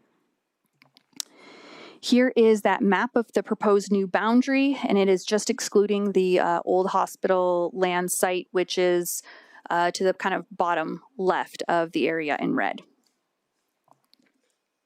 The recommended motion before council is to approve the proposed amendments to the Downtown Development Incentive Policy, FIN-015-C, as set out in Appendices C and D attached to the July 7th, 2026 regular council meeting agenda item. I am happy to answer any questions. Thank you. Awesome. Thank you, Aaron. I'll wait a moment, see if any of my colleagues have a question. Fast. First on the buzzer, Councillor Ketcher. Actually, I'll let somebody else put this motion on if they want. No? Okay, I'll let someone else do it. Okay. Councillor Blizzard. Sure, I'll make the motion. I make a motion that council approve the proposed amendments to the Downtown Development Incentives Policy, FIN-015-C, as set out in Appendices C and D attached to the July 7th, 2026 regular council meeting as part of the 2026 Downtown Development Strategy Final Report and Incentives Update agenda item. Awesome. And in speaking to that, yeah, it all looks good to me. I agree with some of the changes, and I'm all right with it. All right. Thank you, Councillor Blizzard. Councillor Randhawa. Thank you very much. Thanks for the presentation, Aaron. I had a question regarding the vacancy rates that you were displaying as part of the presentation. It's a great news story. I was wondering, is there a way to kind of break that apart from any other regional or like post-COVID tailwinds? Because like if we dropped 6% in commercial vacancy, for example, I'm sure there's a similar trend in other neighboring municipalities. Like for example, if I tried to look at Edmonton, it's kind of tough to find it. But the reason I'm asking that is, let's say in the region we moved like 4% less vacancy and we did 6%. Well, then we can kind of say, okay, we drove 2% incremental change. Do we have any insight into anything like that, or do we look into that? Through the chair to Councillor Randhawa, that is something that we could absolutely look into. I don't have that data in front of me right now. This decrease in vacancy is just for the downtown, and economic development is currently working on doing an in-depth vacancy assessment for the rest of the city, and we should have those numbers later, but I'd be happy to take a look at vacancy trends if I can find them in other municipalities. Okay, I think that'd be really great, because I think it would give council a better understanding of how much has vacancy decreased because businesses took off post-COVID or other regional growth trends and things like that, to kind of understand what was the true result of some of it. But if that's easy to get, that'd be great. Am I right in that there's still $500,000 then left against this program in the account, or where does that money sit? Through the chair to Councillor Randhawa, no funds have been expended from that $500,000 that is reserved in the Economic Development Reserve for this program, or allocated for that program. Okay, and that sits in a separate Economic Development Reserve? I believe it is still part of our reserve. It has been confirmed. It is still part of our reserve. It's just, I think, kind of got a hold on it. Okay. And do we have any, like, timeline we expect for that to be diminished at all? Through the chair to Councillor Randhawa, the hope for the program is that if that grant money is given out to a project, then the tax uplift that we would see from that development, that incremental increase would then go back to re-establishing that fund or bringing that fund back up so that the program could continue. Okay. And I have some more questions, but I'll wait perhaps. Oh, I'll ask a question to fill in the time for you, Councillor Rendawa. Just to maybe to build on Councillor Rendawa's idea about keeping track of with your analysis to see if whether this has had an incremental change. Do we know of other municipalities of a similar size that also participate or have these similar types of downtown grant programs? To the chair, so as part of our review of all of our programs, we do a pretty thorough jurisdictional scan of other municipalities to see what types of programs they offer. That is information that was in a much previous report. I'd be happy to bring back up. But yes, there are other municipalities that have programs, again, kind of support those, storefront improvements and things like that. There are other brownfield grants in other municipalities. And then there are other grants to kind of encourage residential development in certain areas, but I'd be happy to provide that research. Okay, awesome. Do you have any maybe faint recollections as to how successful they were? To the chair, are you referring to the success from reducing commercial vacancy or from increasing residential density? Maybe we'll go with reducing vacancy, since that's our sort of our metric that we're talking about right now. Sure, absolutely. So I would need to take a look. The jurisdictional scan I was referring to is more for residential density, so I would need to take a look to see what other municipalities are doing for commercial vacancy. Okay, awesome. And just curious, when we look at these grants and exemption programs, 5 years from now, if we look forward to 5 years, or if we're sitting here 5 years from now and the program has been successful, what would have happened? I'm just trying to look at what a win looks like here. My soccer teams have lost, my hockey teams have lost, and I'm just looking for some winning. To the chair, I think that we can already begin to celebrate some of the wins. We do have some increased residential density in our downtown, and through multiple studies, through multiple retail gap analyses, it's been shown that we need more residential density in our downtown to help with the long-term sustainability of commercial businesses in downtown.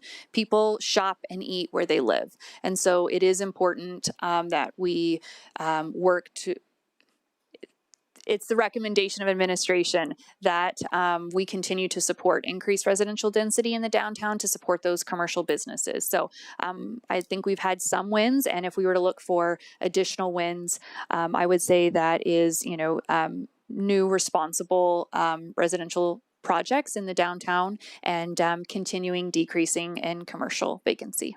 Okay. And would it be reasonable to say, or be overly optimistic to say, whether an ultimate goal of this is for this program to be somewhat self-sustaining, that it increases in development and incremental increases in tax revenue would more or less offset how much incentives we provide, or would be our expectation always to be supplementing that pool? To the chair, I think that's something we can look at kind of in future years. How is the program going? How are we seeing these kinds of investments? Are we, seeing a lot of these types of projects kind of happening in other areas, and then seeing if we still need them in downtown? So we have committed to coming forward annually to council to provide those updates. Okay, awesome. Thank you very much. Councillor Rendawa, did you have any questions pop into your head? No questions. You had some excellent questions. Thank you, sir. I'll support this motion. I think the team's done a great job moving things forward. I would just say, I think if we have $500,000 in this account for this incentive since about 2022, that if we go a couple more years and it doesn't really move, I think council should then start having a discussion where else could that money be used, and is that better used in infrastructure in the downtown or amenities in the downtown that draw people there rather than sit in an account. So I think that might be something council can look at in the future, but for now I think this is the right thing, and kudos to the team. Awesome, thank you. Any other comments from councillors? Councillor Blizzard, did you want to close on this one? No. Oops, okay. All right, then let's consider the motion closed. Let's cast our ballots.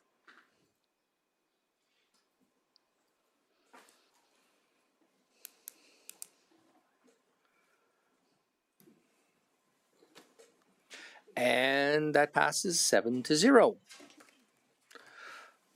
Awesome. I think you are done here, Aaron. Yes. Awesome. Thank you very much. Thanks for playing with us today. All right. Next up, motion following notice, proclamation council policy. It's Councillor Ketcher. Great, thank you. So I'll read it in that by the end of third quarter 2026, administration prepare council policy on proclamations that includes provisions to ensure that proclamation requests are submitted directly to the mayor. Decisions on proclamations are finalized by the mayor and deputy mayor. Proclamations are scheduled either immediately preceding a council meeting, during a council meeting, or at a community event when requested by the applicant. And in situations where the proclamation applicants indicate that there is no expected attendees for the proclamation, proclamations are published on the city's public website without any further in-person portion. All right. And speaking to this, so good. I'm the first one to admit that I didn't realize that there was an administrative procedure that was created a few years ago, and I had asked the question, why are we having to have some of these proclamations when nobody's coming? Why can't we, on one of them I said, well, let's just put it online. And the answer was, no, we have a procedure. And at that point in time, I should have actually challenged it to say, well, look at the procedure. But it's an administrative one, but this affects members of council. And what I find, anytime something that is having an impact on council, and council saying that their needs aren't being met, or they need to see some changes being made to streamline something, then it's really warranted to have the conversation. And I think this finally takes it from an administrative procedure to a council policy where we're actually saying what's going to work for us or doesn't work for us. So this is starting the conversation. Thank you. Okay, awesome. Thank you very much. Mayor Macon, you're up. Thank you very much. I do have a couple comments on this. I can't support it as it's written. I do have several comments. I'll just go through each bullet point. On number one, they are submitted through the website to the mayor's office. So I don't know if there's just some wording to be changed in the policy to ensure that happens, but that is in fact what happens already. On the second one about adding the deputy mayor, we get a lot of requests for proclamations, and I don't see the added benefit of adding the red tape to include the deputy mayor. I just think it would be very inefficient. Lots of these requests come in, and I mean, if council really feels that the deputy mayor should be part of that conversation, I'm open to it. But as somebody who's been is new to this and has been doing it for 6 months, I just don't think that there's benefit to that. I think number 3 is too prescriptive because sorry, I've got my notes here. I think it should say something more along the lines if when a particular day, time, and place is not requested, proclamations can be scheduled as per what's outlined in the policy. In the motion, not the policy. On this one, this isn't our event. This is being brought to us to do on behalf of a group or behalf of the community. And if they want a particular date, a particular time, a particular place, I think that the onus is on us is to try to support that. And by saying to be too prescriptive, I just don't think it's really meeting the intent of why we do proclamations. So if they don't request a date, a time, and a place, then absolutely we can schedule it at a council meeting, during a council meeting, as it says in the policy. But I just don't think that we need the number 3 to be so prescriptive. And then on number 4, I would add the word may, because it gives the opportunity for the mayor to post it to the website if there's no one going to be in attendance. But I think that there are some opportunities where the mayor at the time might decide that they do want to do an in-person one and invite whomever might want to attend, because it is a community, it is something that they see at the time as being important for us to do. So by saying that if no one's going to be there, that we will absolutely just put it on the website and not do it in person, I just don't think gives it the flexibility. So on number 4, I would add the word may, so that they can choose, yes, like no one's going to be there, let's post it to the website. And we have done that several times since I've been in this position. I think there's lots of opportunity to do that. Of course, my screen just went black. So those are just my comments to start off the conversation. I appreciate where this motion is going. I do think that that like as part of the feedback that I've received from council, that there can be some things that can be changed to make sure that it meets everyone's needs. But some of these are just too prescriptive, and I think that there just needs to be a little bit more flexibility, as proclamation requests are not our event, and I want to make sure that we're meeting the needs. Okay, awesome. Thank you very much. Councillor Blizzard. I've got a few things to say on this, and I'm going to probably echo a few of Lisa's things. But the first thing I'm going to say is I was a little insulted when this was brought up and it said nobody was ever at proclamations in the past. Since I got on council, I've done 2 terms. I've gone to as many proclamations as I can. Because they are usually at City Hall, not always, I'll tie it in with, gee, I need to go to the bank or get some groceries, so I combine it as a trip. But I certainly have made lots of appearances without ever worrying that it wasn't attached to a council meeting. I don't think that's ever been discussed in the past 15 years before. That it certainly could have been. But anyway, having said that, going forward now, while I agree the intent of this, the individual things I don't agree with. So number 1, I think it should have added to the mayor's office so that it can be vetted, number 1, by staff there, then passed on to the mayor, maybe as a list. The mayor is also very busy. Decisions, number 2, I don't think we need the deputy mayor in there. Again, it could be finalized by the mayor and her office. I appreciate maybe a heads up, but I've never ever heard of a proclamation coming to me in any form ahead of time going, what do you think of this date? It was just, here's the date. Can you make it? If I can, I come. If I can't, I don't. Anyway.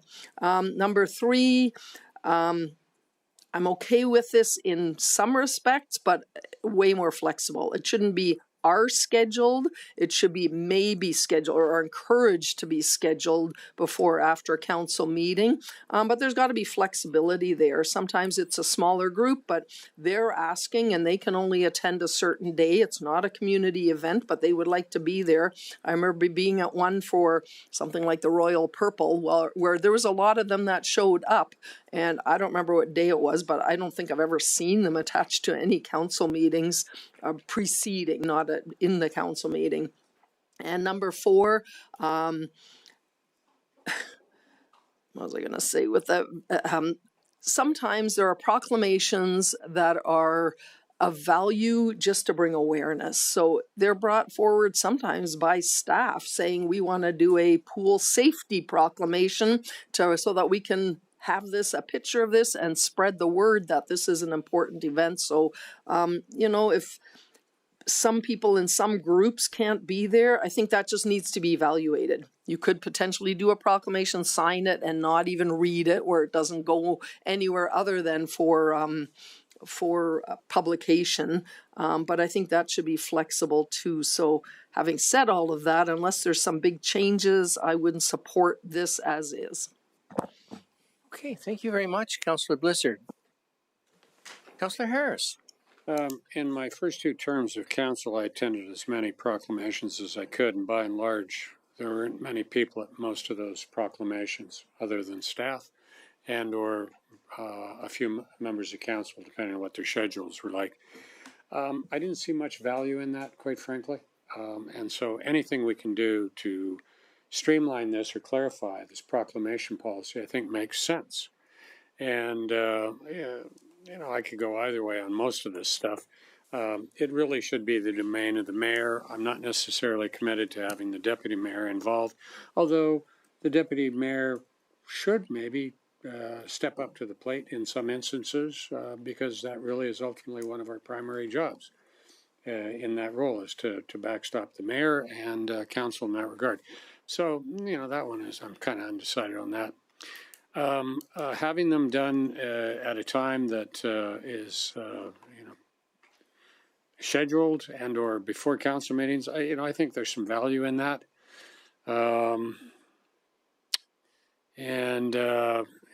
Like I say, if there's nobody going to be there, then, that probably makes sense to just do it at a predetermined time, and then use that to get appropriate publicity for the proclamation going forward. I'm not sure if I see the overall value for a lot of these proclamations, but it is what it is, so I'd like to see some change in this regard. All right, thank you very much. Councillor Rendell. A question for administration.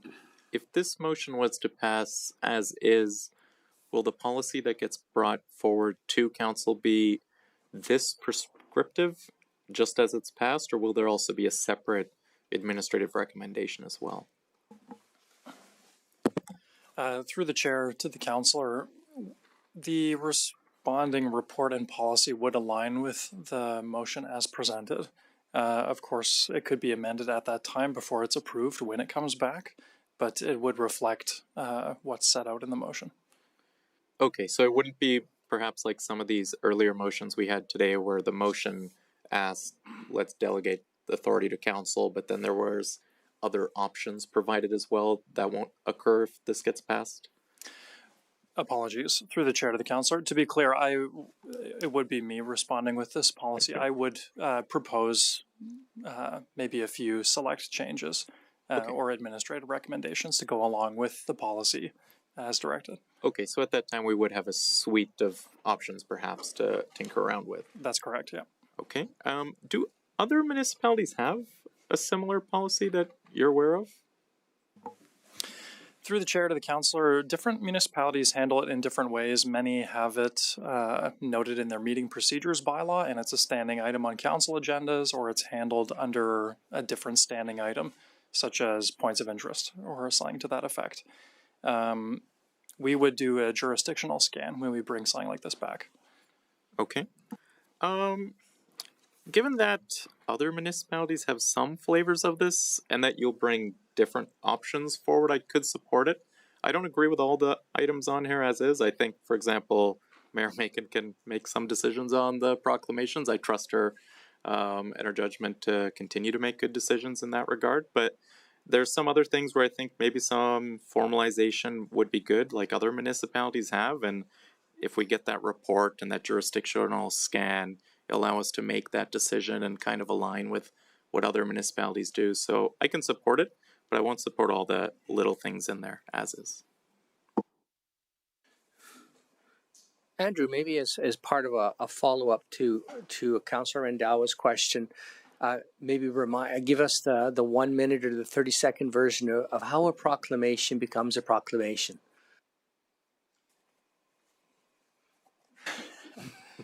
To the chair, well, I would have to freshen up on the procedure a touch, but usually it is the office of the mayor that receives a request from a community group or interested person for a statement to be made at an event or just generally. And the communications from that point, I think it's between essentially the assistant to legislative services in the mayor's office, or council, I should say. Corporate communications and other members of council often receive an invite to participate in the proclamation. That's essentially the process in a nutshell. I'm probably missing some sub points, but Okay. Oh, thank you very much. Any other questions? Councillor Harris. So if this motion passes, that doesn't necessarily mean that that's going to be the essence of what will come back, although your administration will bring back a recommendation on proclamations with some of this in it and some of it as a discussion item when we make the decision, when that report comes forward. Is that a fair understanding?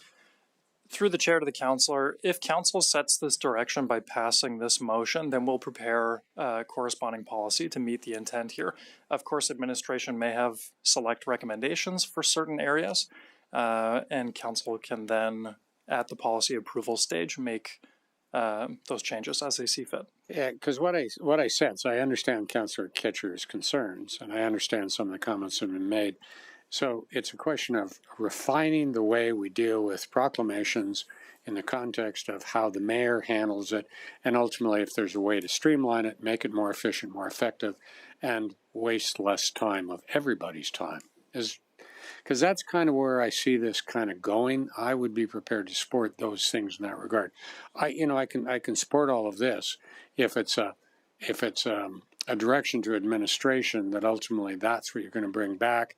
And if we choose on second thought not to approve one or more of these, we as council could do that. Is that a fair statement? Through the chair to the councillor, yes. Okay, good. Yeah, and on that basis, I guess I can support that to get the discussion going, because I'd like to see clarification so that we bring value to this whole process. And so that the public understands is that when we make a proclamation, we are proclaiming this to be, and typically it's a time or a period or a date to acknowledge some particular event or activity or whatever you want to call it. So if we can bring some value to it, then let's start the discussion in that regard. And I can support this to move it forward in that context. And if administration looks at it in that light, that there will be options that will do those things I've just stated, then I will support it in the final analysis. Okay. I have one question, and then you'd like to close, Councillor Ketcher. Let's say in the hypothetical case, looking at number 2, the mayor and the deputy mayor don't agree. What would happen in that regard? To the chair, that is a fantastic hypothetical and one that we will entertain when analyzing the draft policy and bring it back to council. An absolutely superb answer, Andrew. Well done. Councillor Ketcher, did you want to close this up? Yeah, I do want to close this. So currently, we have an administrative procedure, but we have no policy that from council that directs what we want to do. So that's why this is the start of the conversation, to say, what is it that we want to do? And while I don't know what's in everybody's minds about what they want to do, I had to start with some wording.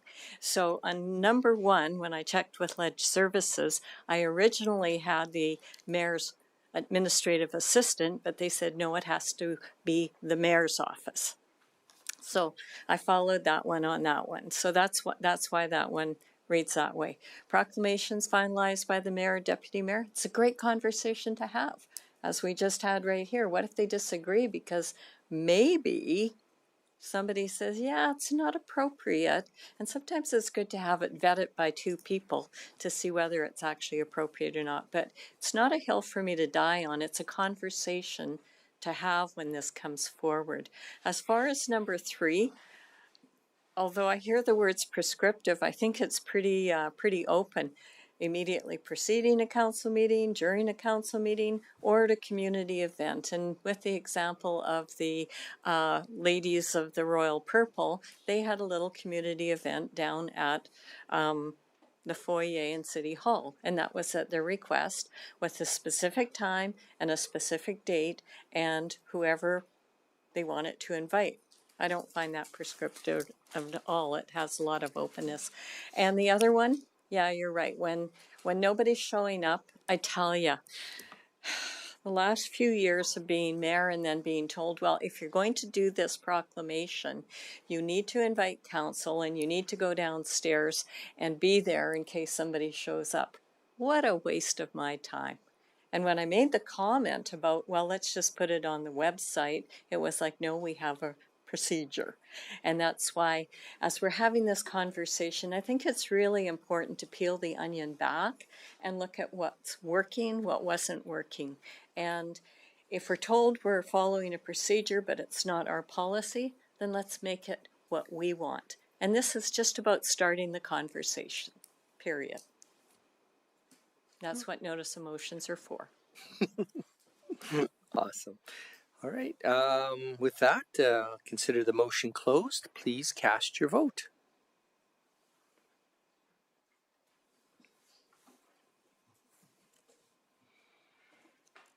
And that is carried 4-3. All right. Next item, item 9.3, Helmuth Ritter Fire Station construction budget approval. Welcome, Chief Martins and the team.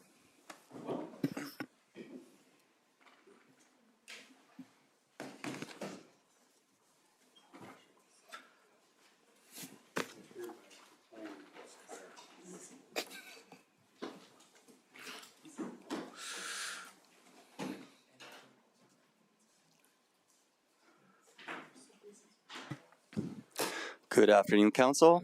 We're here today with Fire Chief Todd Martins, Senior Engineering Coordinator Joey Fairbrother, and our Director of Engineering Grant Schaefer. And we're here today to present an overview of our Helmuth Ritter Fire Station project. And let me bring up the actual right PowerPoint here. My apologies. So the purpose of our presentation today is to request a decision to approve the budget to proceed with the construction of the proposed fire hall. And to start, we'd like to provide an overview of the timeline of how we've gotten here today. So in March of 2025, administration completed a fire hall scoping feasibility study that presented council with various options to consider in building a fire hall that best suited the community. In June of 2025, Council then approved $2.089 million for design based on option 3 that was provided in the fire hall scoping feasibility study. In December of 2025, the city officially tendered the integrated project delivery team and selected them for the fire hall project. The IPD team consisted of the construction lead, our architect, and all of the subtrades that would be part of the design and construction process. And in January of 2026, the team started touring similar fire halls across the region, getting a sense of different permutations and combinations that we could approach the fire hall. And then official work started with design and validation for the project. That brings us to today, where we're here requesting a decision for construction budget funding. And assuming we are successful in receiving that, later on the agenda is the first reading of a borrowing bylaw for the construction funding, and we'll be back on August 25th for second and third reading for the borrowing bylaw. We need that second and third reading on the borrowing bylaw to be able to approve and sign our contracts and proceed with finalizing design and construction of the fire hall. So with that in tow, I would like to hand it off to Fire Chief Todd Martins to walk us through the scope of the proposed fire hall.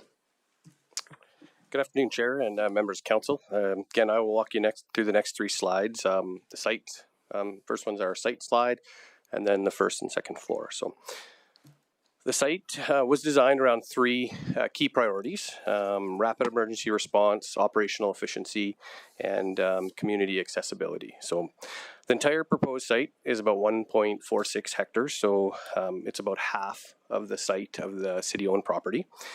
And the total building square footage is just under 30,000 square feet. So the site layout was carefully looked at and tested to the largest of our vehicles. including the future ladder truck, as well as maintaining a safe circular motion as the picture shows. So you're starting with Southview Way, and you're entering the property in the back, which allows you to access the 3 apparatus bays heading out onto Southridge Boulevard.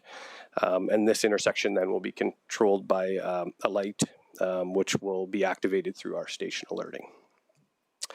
The public and operational areas are clearly separated, with approximately about 45 parking stalls, and these are provided on the west side, the bigger parking lot closer to Southridge Way, for community members, ECC, as well as some of our staff, whether it's a training event or an activation. The other 25 parking stalls are kind of to the south, and they are for administration as well as our on-duty crew, and they're in the secure parking just south of the building. The Heritage Room was intentionally located at the northwest corner of the site, again to maximize the visibility coming off Southridge Boulevard. In the blue, you'll see there is a dedicated training facility area, and this was positioned in where it was to maximize separation from neighborhoods and the development to the east. This also allowed us to have a little area for vehicle extrication pit you'll see on the right there. Landscaping is the green area, and basically when we looked at the site, we looked at privacy issues, but also maintaining the visibility for the public to the Heritage Room. And then through further detailed design, this will incorporate trees and shrubs, some seed in the back, and sod up against the building. When we looked at this as well, we looked at the crime prevention through our environmental design. This allowed us to incorporate some safety and security measures that we would see possibly with the new hall, and as well as the emergency generator, water, sewer, storm, all the third-party utilities have been added to the site. And overall, the design balances the emergency response needs, fire training, public access, security, and community growth. Next slide, Paul.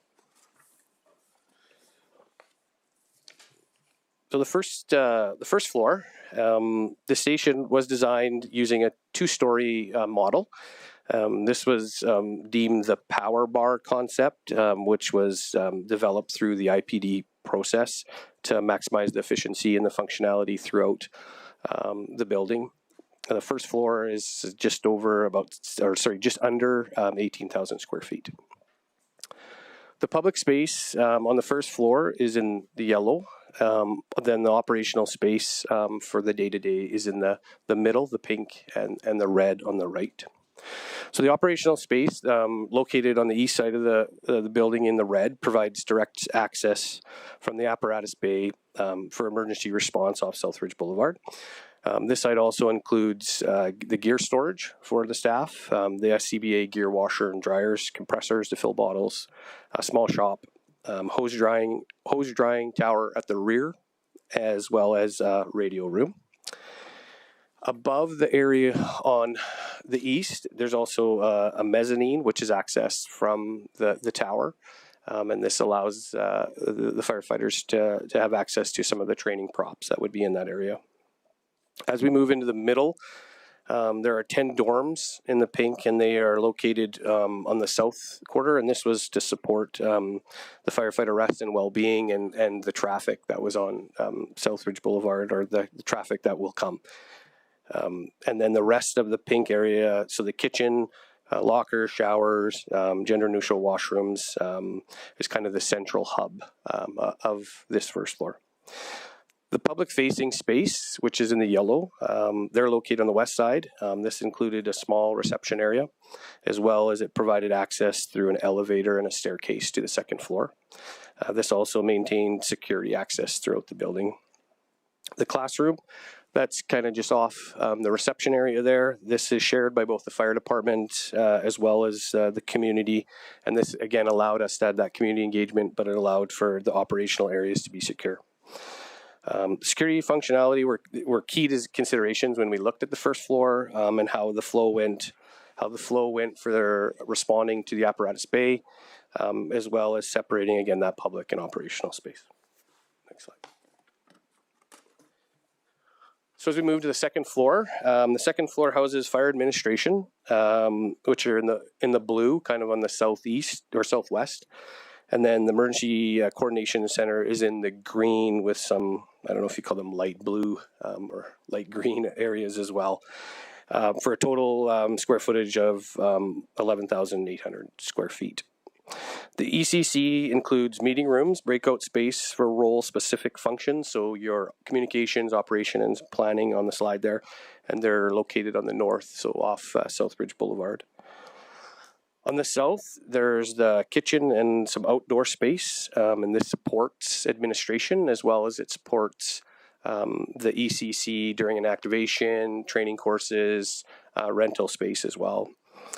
There's a larger boardroom just off the front. This is actually on the west corner above the Heritage Room, and this would be a room that would be available for city staff, meetings, breakout rooms, rentable space for that.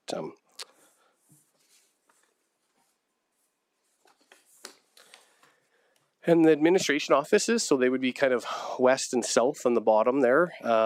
They're in the blue, and these offices are for fire chief, deputy chiefs, fire prevention, training officers, and then any future staff again on the south next to that, the patio there in the kitchen area. This is all done through secure card access to separate, again, operations on the first floor as well as the day-to-day and the ECC on the second floor during an activation. And we've done this all through the Key Secure.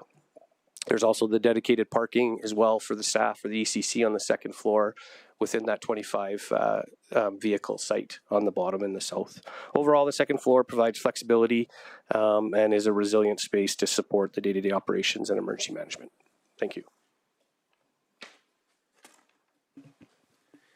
Okay, I'm going to talk about the next few slides here. So the city has selected Integrated Project Delivery, so IPD, as the model for design and construction. IPD is a collaborative approach to project delivery by which key parties involved in the design and construction are joined together under a single agreement. All major consultants, contractors, and trades are brought in at the beginning of the project and have input on the design, budget, design, budget, and construction, thereby leveraging the expertise of all these parties throughout the project. This model reduces risk as all the parties share in the risk and rewards and therefore are incentivized to work together to reduce waste, inefficiencies, and find innovation solutions to problems. The city has procured a team of consultants and contractors that are familiar with complex projects, and together with the city, a strategy to mitigate risks has been developed.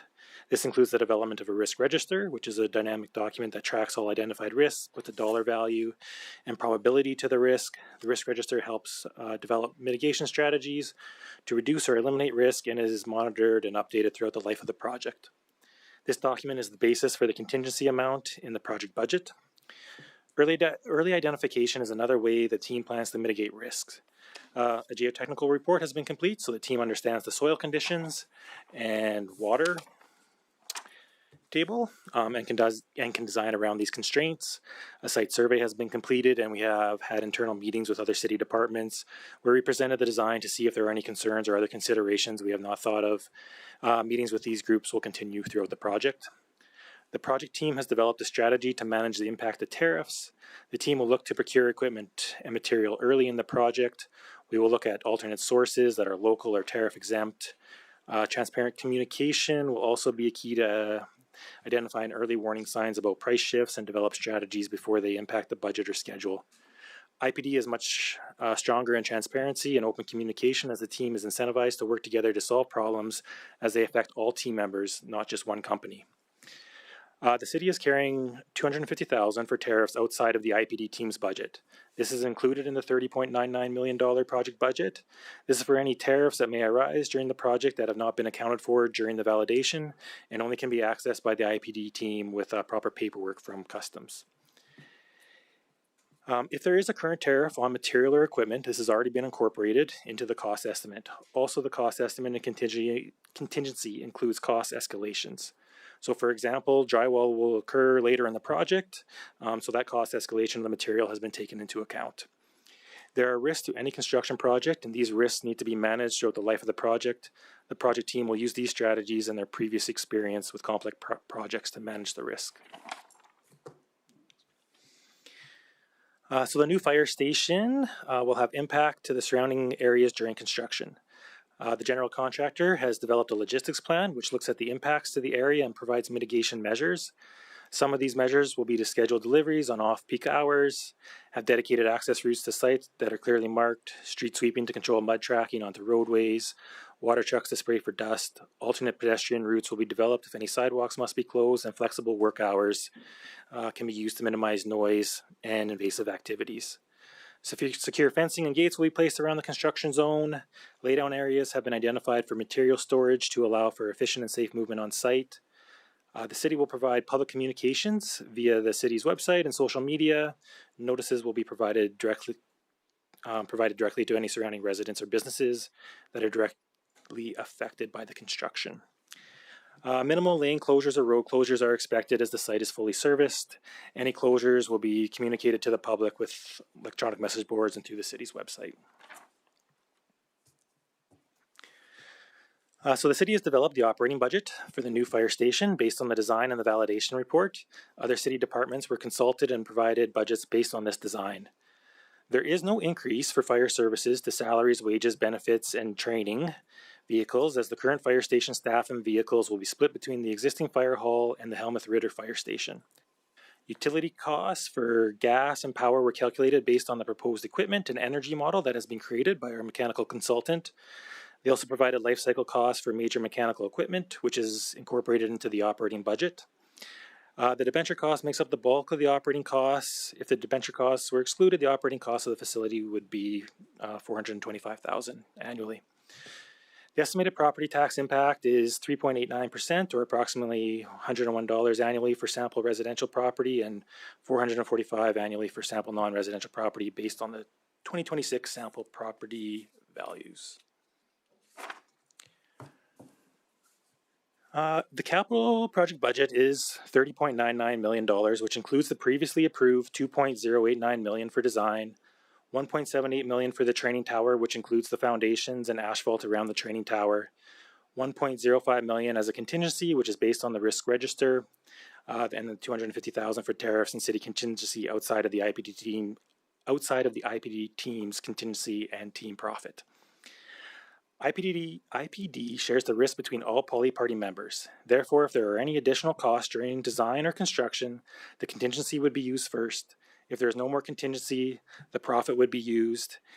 In the worst case scenario, if there is no more profit, the city would be responsible for paying all actual costs, including overhead, but excluding profit.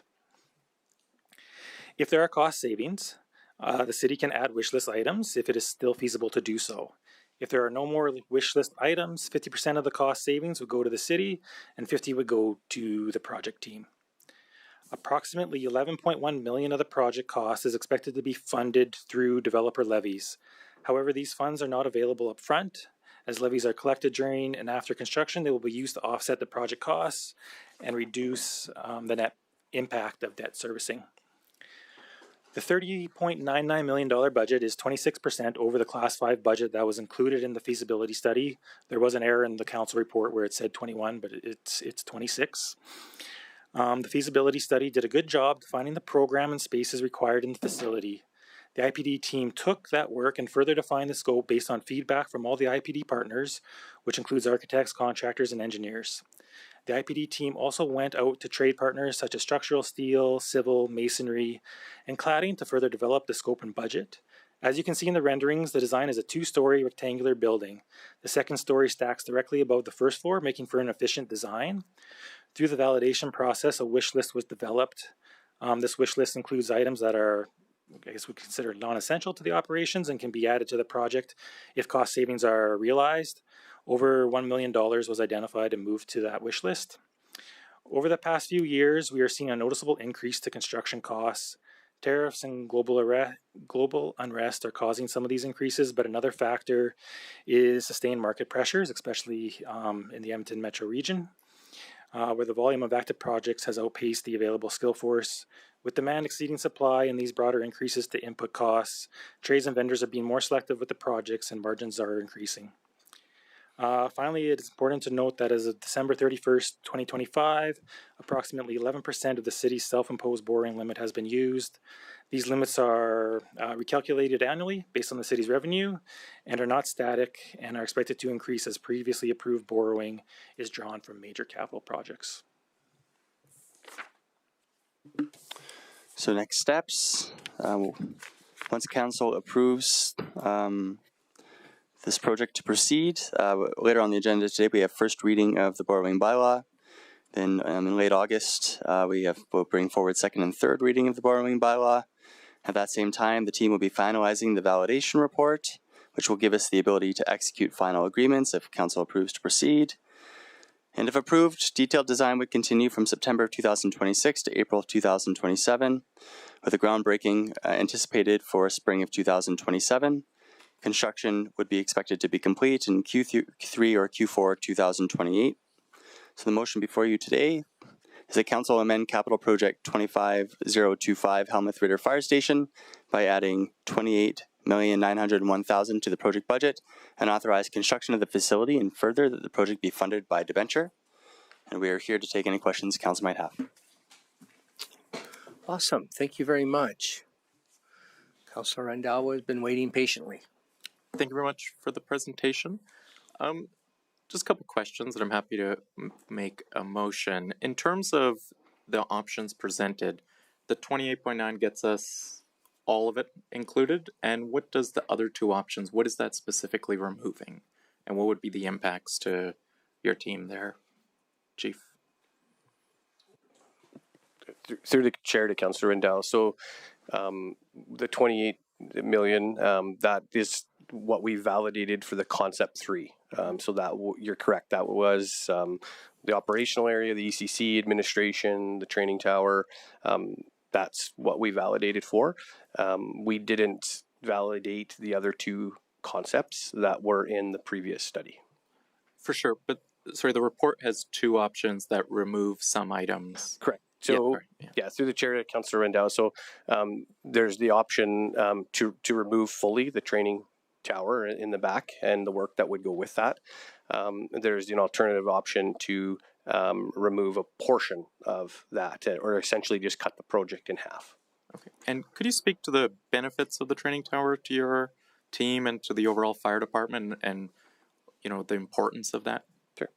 Through the chair to Councillor Rendella. So there are a number of benefits to having the training tower locally. A couple of the big points for the training tower to be localized is that our staff stay in the city, as well as our equipment stays in the city. We are currently, through the year, we rent other facilities in the capital region that are anywhere from an hour away. Spruce Grove, there's a place in Lamont County. Edmonton does have a training center, but to get into that facility is very challenging. So having this ability to have the training tower here gives us the opportunity to keep our staff here. That also helps with our casual model for response in the community. But it also allows us to train throughout the year. Currently, we have to select certain dates to train throughout the year, and if you would miss that, you wouldn't be eligible until the next year to partake in that training. So having this training facility allows us to train on shift, off shift, have our staff come in again on days off to catch up on training. This also allows us to work with our industry partners and some of our local schools around us to have some opportunities there to work with them through the training tower as well. Okay. And last question, I don't know, sorry to who I'll ask this, I'll just toss it out there. But if council wasn't to approve this recommendation and instead, refer it back for changes in scope or so forth, would there be a significant cost to that in terms of timing as well as just literal planning cost? Yeah, so through the chair to Councillor Randhawa, yes, so if council were to change the scope of what we validated here, we would have to go back to the team and revalidate a different scope. I've talked to the team about it, and we figure 3 to 4 months, possibly, depending on the scope changes. So probably bringing it back November sometime. There's obviously cost implications to revalidating for the team. And then you're also kind of delaying, I guess, that construction window start from spring and getting your bulk of your construction completed. And then saving on some heating and hoarding costs over the winter. So, got you. Yeah. With that, I'm happy to make the motion if that's all right. Fire away, Councillor Awesome. Randella. I move that Council amend Capital Project 25025, the Helmet Ritter Fire Station, by adding $28.901 million to the project budget, authorizing construction of the facility, and further that the project be funded by debenture. Did you want to say a little bit more about it? Sure, happy to. First of all, I want to thank the teams and the staff for putting this all together. I was luckily on council when we bought this land back in, I'm going to throw out 2015, 2016. And here we are about 10 or so years later, and we're still haven't approved it yet. And I think council has to stop kind of dragging its feet, and I say that in the kindest of terms to my colleagues. When you look through the report here, it started in 2023 with a fire services master plan. 2024, we did architecture. March 25, we looked at a scoping study. March 25 again, we referred it. Then we looked at a new report. Then it got referred later. I think the time of referring might be over. I think it's time we put the shovels in the ground and build this thing. I think I heard loudly from the residents when I ran again for council that it's time we start getting things done, and basic safety for not only our firefighters, but for our residents, our community, and the broader public is something I think that is it's table stakes for us as a city government. And so I think it's about time we keep our community safe, we build for growth, and we build for the long term. So I'm happy to put this motion forward. I hope council will approve this, and I hope we'll start building a fire station that has been long overdue, and it's about time I think we get this done. Thank you. Awesome. Thank you, Councillor Randella. For the record, I have not referred this fire hall at all. And if things go well, perhaps it may even be begun in the first year of my council term. So just want to put that out there. Just we're going to talk smack. We can do that. Thank you, my friend, Councillor Randella. Mayor Macon, you're up. Oops, sorry. I went stubby with the microphone. There we go. Thank you, Mayor Macon. Thank you very much. I'm going to support the motion, but I do have a question for clarification.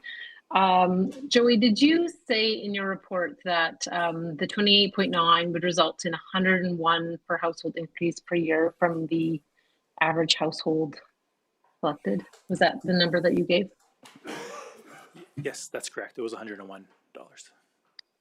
Okay, so I do have a question for finance then, because back when I look back in 2025, when we made the decision, that report had a 22.4 debt for the city, and it was, and they said it was going to be $121 per household increase per year. And now we're sitting at 28.9, and the number we're given is 101 per household increase per year. So I was just wondering if you could explain with the loan terms perhaps, or like how did we get a reduction of $20 per month with an increase of like $6 million? Through to the mayor, I guess, sorry. The reduction would be due to growth in our assessment. Okay.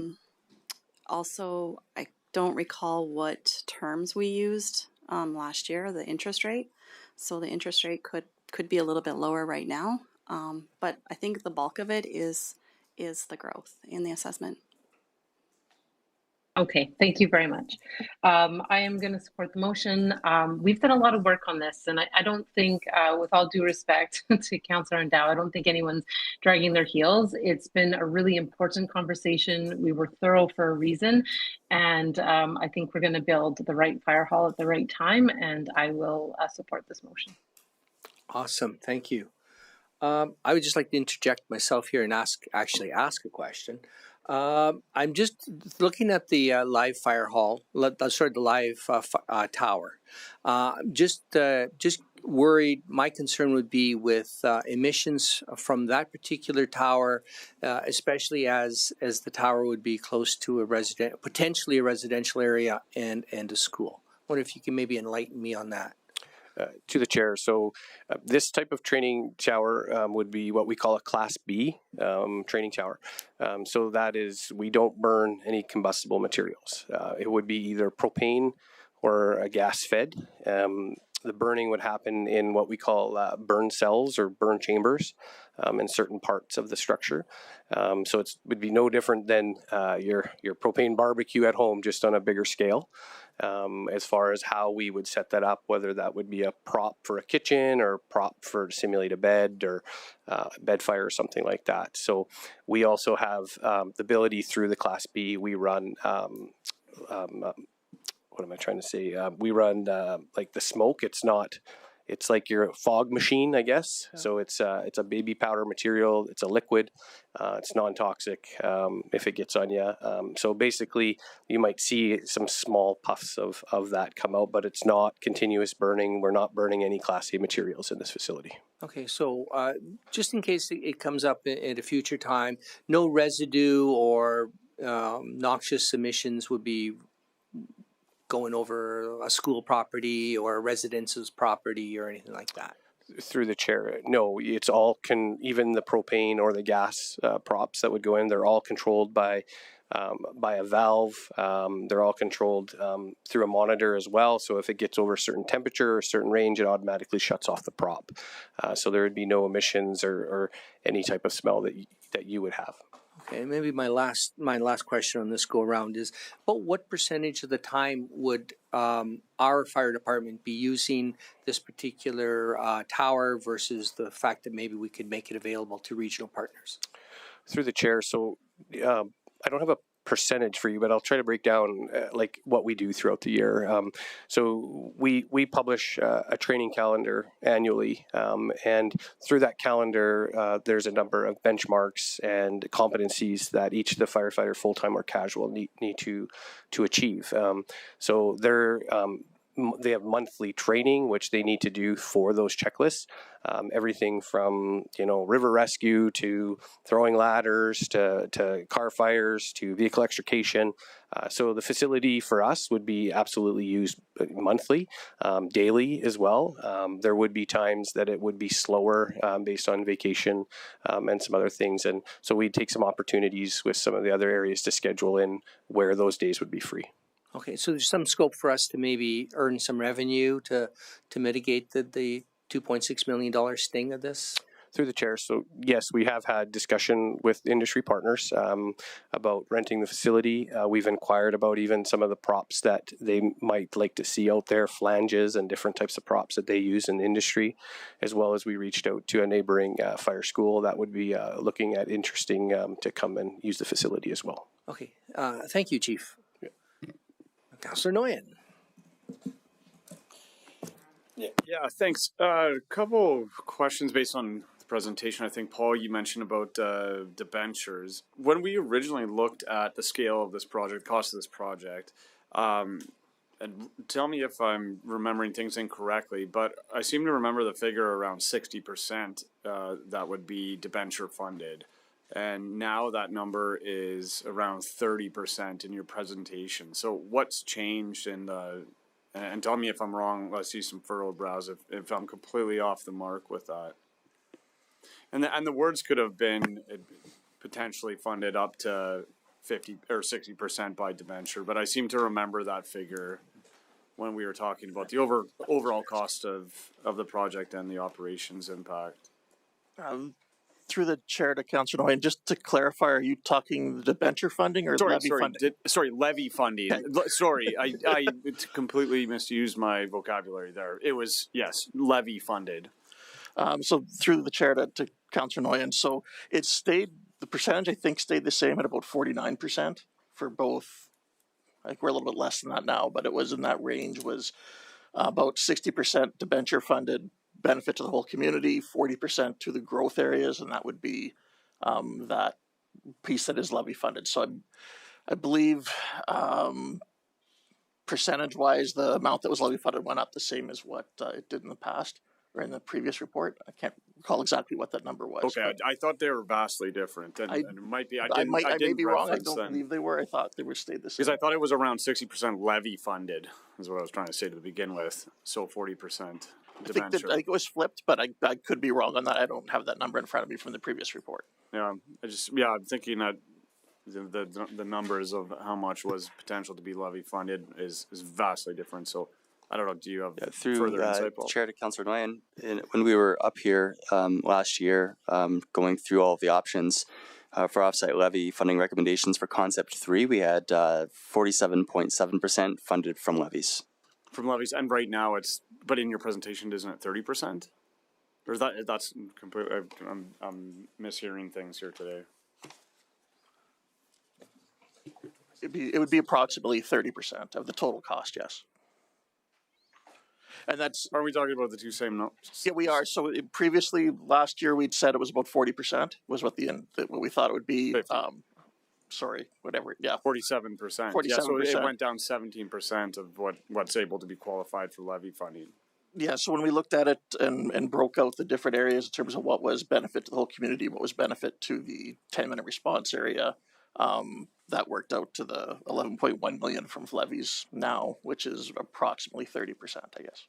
Okay, yeah, that's a big change.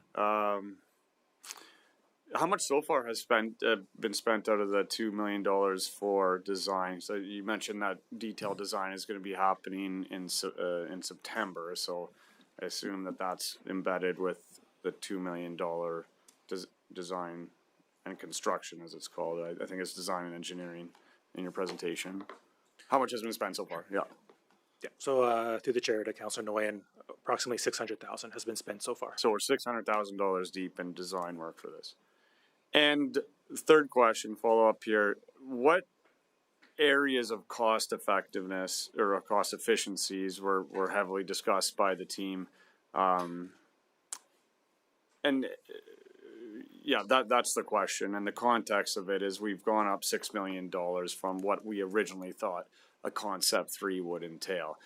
And when I voted for the Concept 3, I was thinking of that number, and we kind of saw with the aquatics project similar that we stuck to that budget and then stuck within the design framework of how we wanted to see that aquatics facility. And it looks like the design team, the city team now has said to go Concept 3, and then we'll see what that costs, kind of thing. So the design was the driver, and then at the end we're left with a number which is a 25% cost escalation from what council originally had envisioned based on what we were presented. So how did you try to whittle it down to stay within that original council approved budget? Sure. Yeah. So through the chair to Councillor Nguyen, so I mentioned this a little bit, but just the design. So the first thing that the IPD team did was take the work that ACI did, and we re-looked at that design. So we looked at a first story option, and we looked at a second, like a two-story option. So it was determined that a two-story option was the most cost-effective. Just as you get sprawl out further and foundations and stuff like that, there's a point when one story becomes not cost-effective anymore.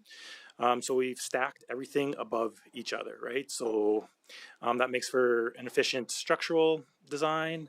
You don't have a lot of jogs or different roof heights, things like that, right? So it's a pretty, not basic, but rectangular, fairly simple design.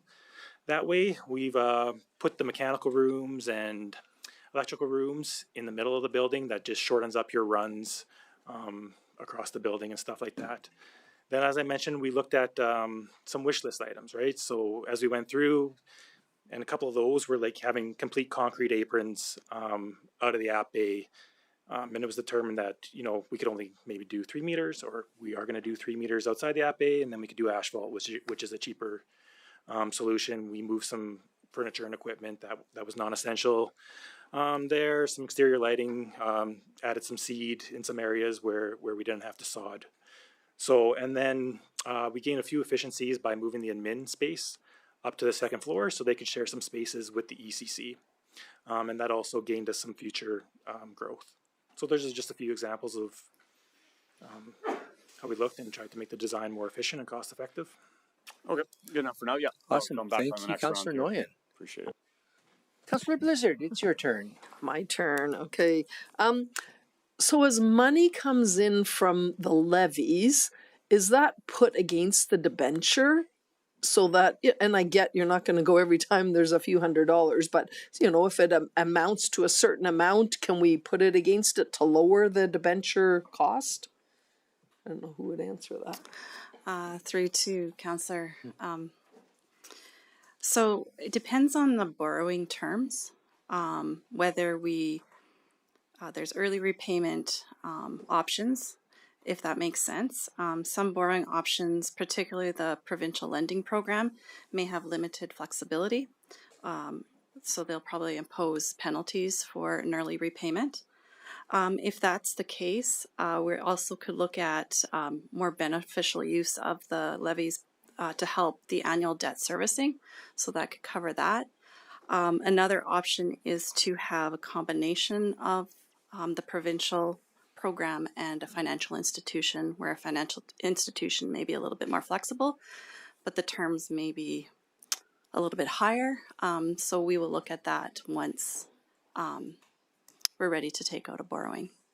Okay, I'm going to trust that the city will do what's best for everyone all around, but I only ask that because that's a chunk, you know, 11 million as it gets built. It certainly would be nice to shorten that. I know I always tried to put money against my home mortgage to shorten the terms there. So, you know, if it's possible, but I understand that if we're locked in, you can't do that. But certainly something we should consider if it's beneficial to everyone.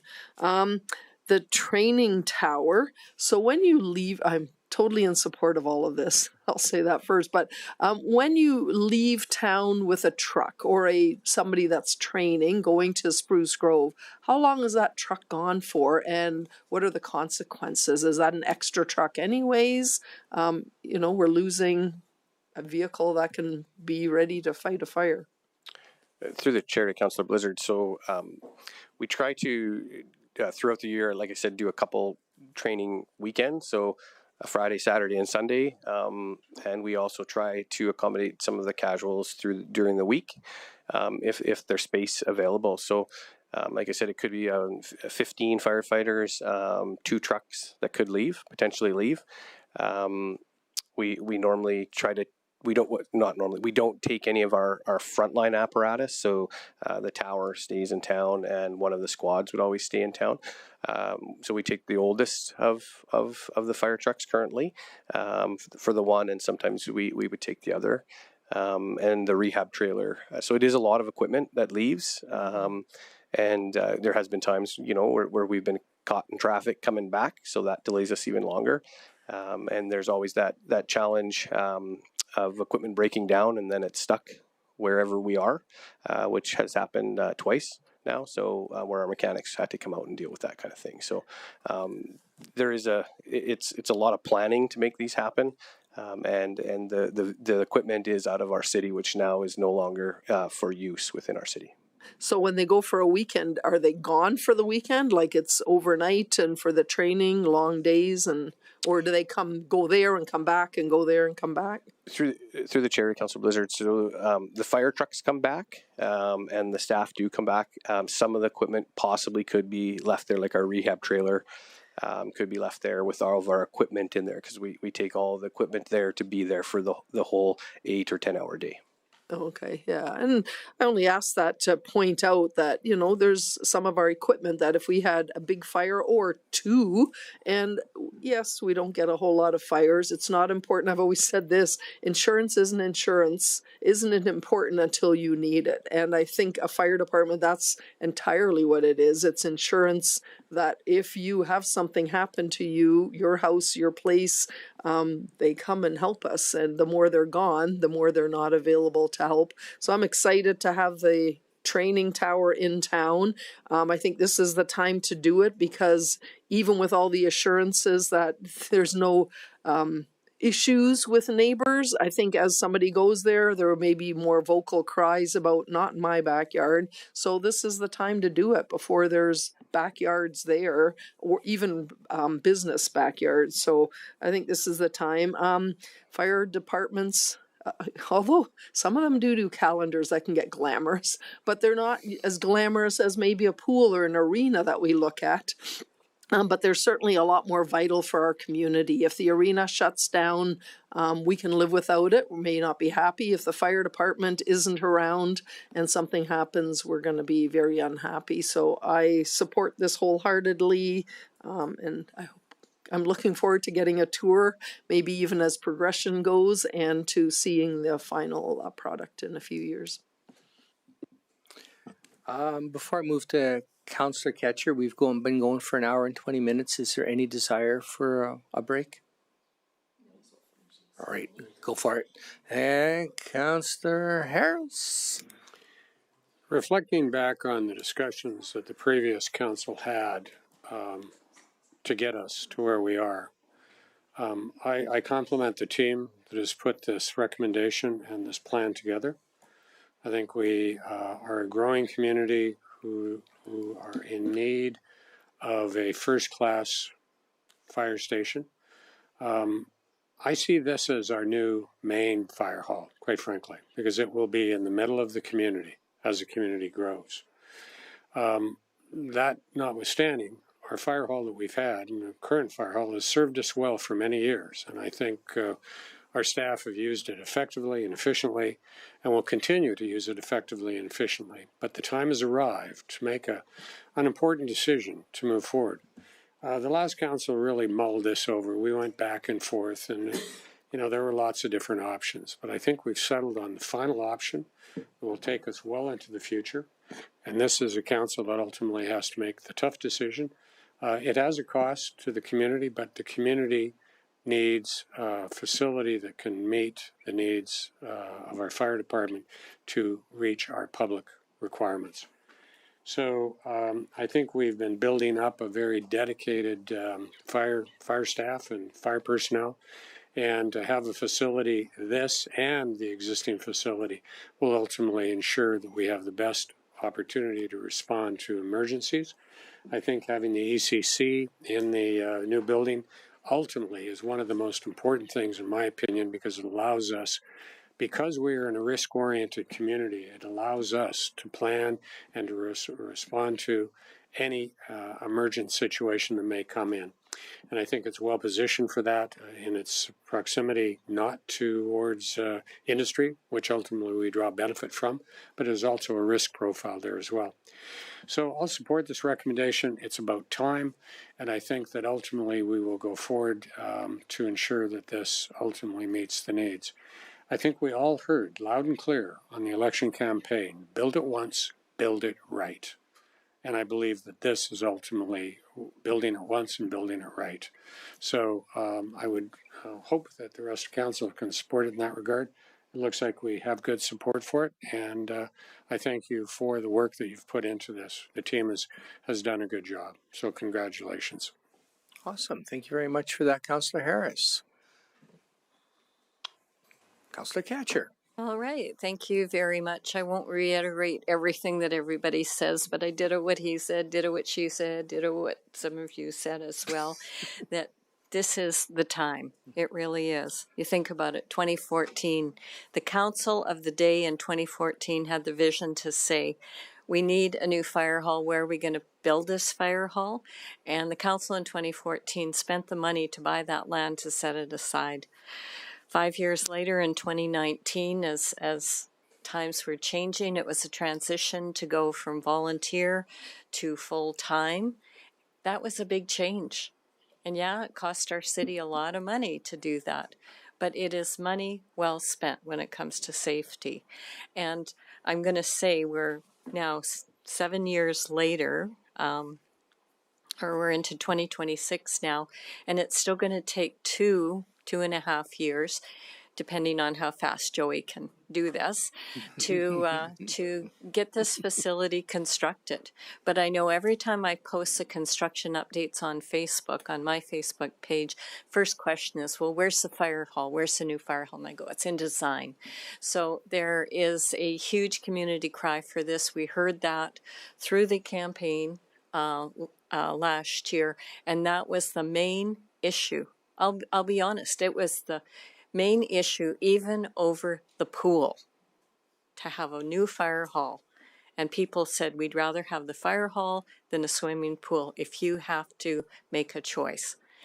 Guess what? This council is making good choices. So I believe we have the votes today. So I am very hopeful that we will be here to break the ground and to see some dirt flying and let the people know that this is truly going to happen. And great work to you and all your team. Thank you. Oh, thank you, Councillor Ketcher. I'm just going to interject in here and sort of echo Councillor Ketcher's vast years of experience, and I do agree.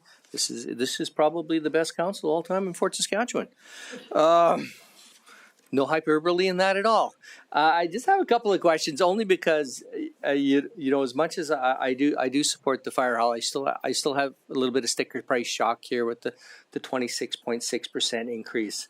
And I'm just doing a little bit of back of the napkin calculations. When our developer levies go from 30% of the project, goes from 47% of the project to 30% of the project, that's suggesting to me that the cost drivers on this particular fire hall are driven by things that are not specific to the general area, but specific or beneficial to Fort Saskatchewan as a whole. I wonder if you can give me just a little bit of color on what drove that 26.6% increase.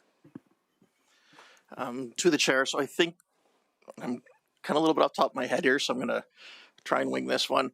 Part of it is a little bit on the training tower. The cost increases there. That's a benefit to the community, not directly to the developers or to the new neighborhoods. That's to the whole. And then there's an overall cost per square foot that's gone up, obviously. And it's how that's allocated within the building. I think the ECC is a little bit bigger than what the original concept was. So it's a shift in square footage. Again, it's just how it's allocated to what is specific to just that you need for that 10-minute response and to service the growing community, and what is a benefit to everybody and the community as a whole. So it just shifted the way that the final design just shifted the way that split came out. Okay, and just talking about that per square footage, how would the per square footage for our fire hall compare to similarly built fire halls in Alberta? Do we have any guidance on that? I would love to be able to say we're coming in better than everybody else, but you know, I want the truth. Yeah, no, through the chair. So I guess square footage price can be difficult, and not difficult, but it depends on how you calculate it, right?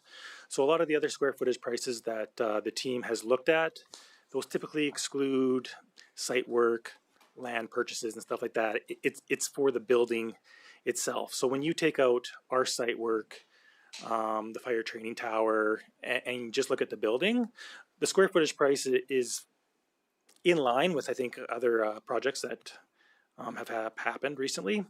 And so like right now we're at 1,000. When you take that stuff out, I think we're down to, I think, $800 or just over $800 a square foot, right? So again, it depends a little bit on where you're getting those numbers and how other municipalities or projects have calculated that square footage price. Okay, so we're I just want to just to be sure, we're not out of line. We're pretty much in line with what, unfortunately, these expensive things cost. Yeah. All right. Well, I'm happy. I'm excited to of course support this particular project. I've long been a proponent of building the second fire hall over other infrastructure choices. So I'm pretty excited that we have this. I mean, all the analytics, all the numbers suggest that the fire hall is as my friend Councillor Randawa suggests, long overdue. So it's great to get this moving forward. Just because of the things that keep me up at night or make me nervous is to keep in mind the $28.901 million. That's a maximum. If there's anywhere you can save money, please feel free. That's the most we want to spend. It's not the minimum we want to spend. So anything that you can do to trim that back would probably be appreciated by not just us, but everybody in Fort Saskatchewan. All right. Councillor Nguyen.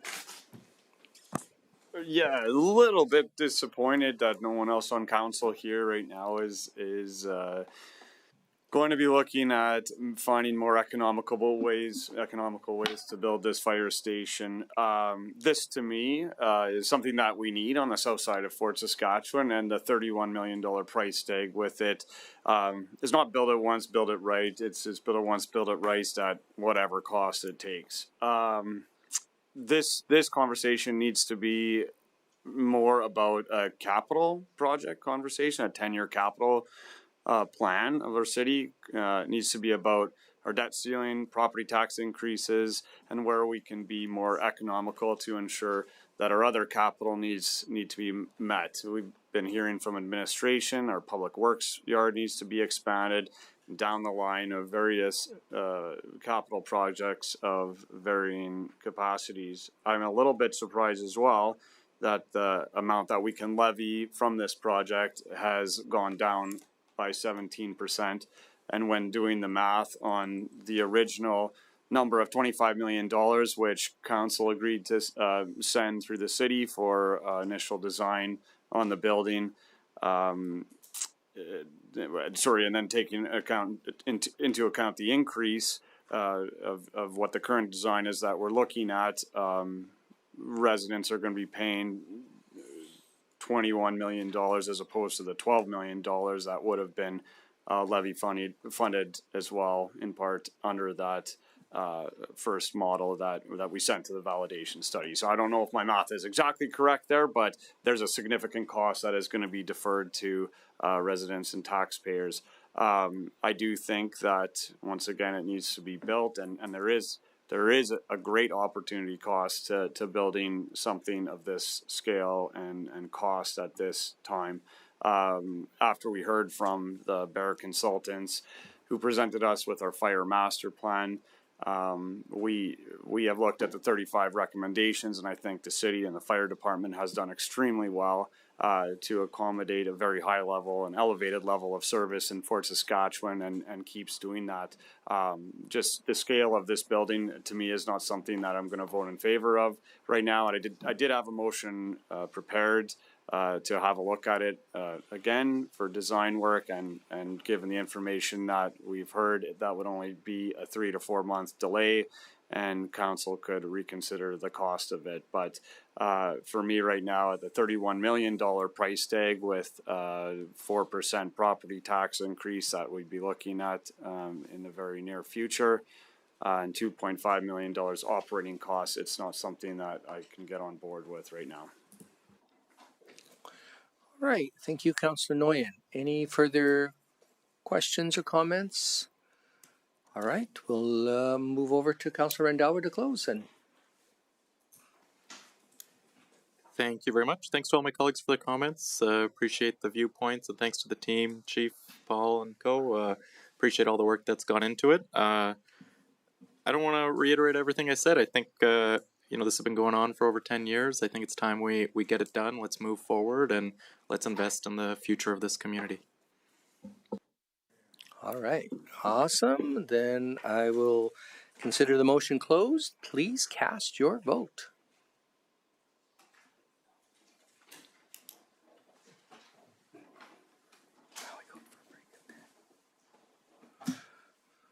All right, that passes 6-1. I have had a request for let's go with an 8-minute break. Run? 10, okay, 10 councillors, they were working hard today. 158, we'll be back at 158. Thank you very much.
All right, we're back. We've just, in a thrilling manner, just approved a $31 million fire hall. So we have with us Shannon and Jeremy, who are going to talk to us how we're going to get this money for this thing.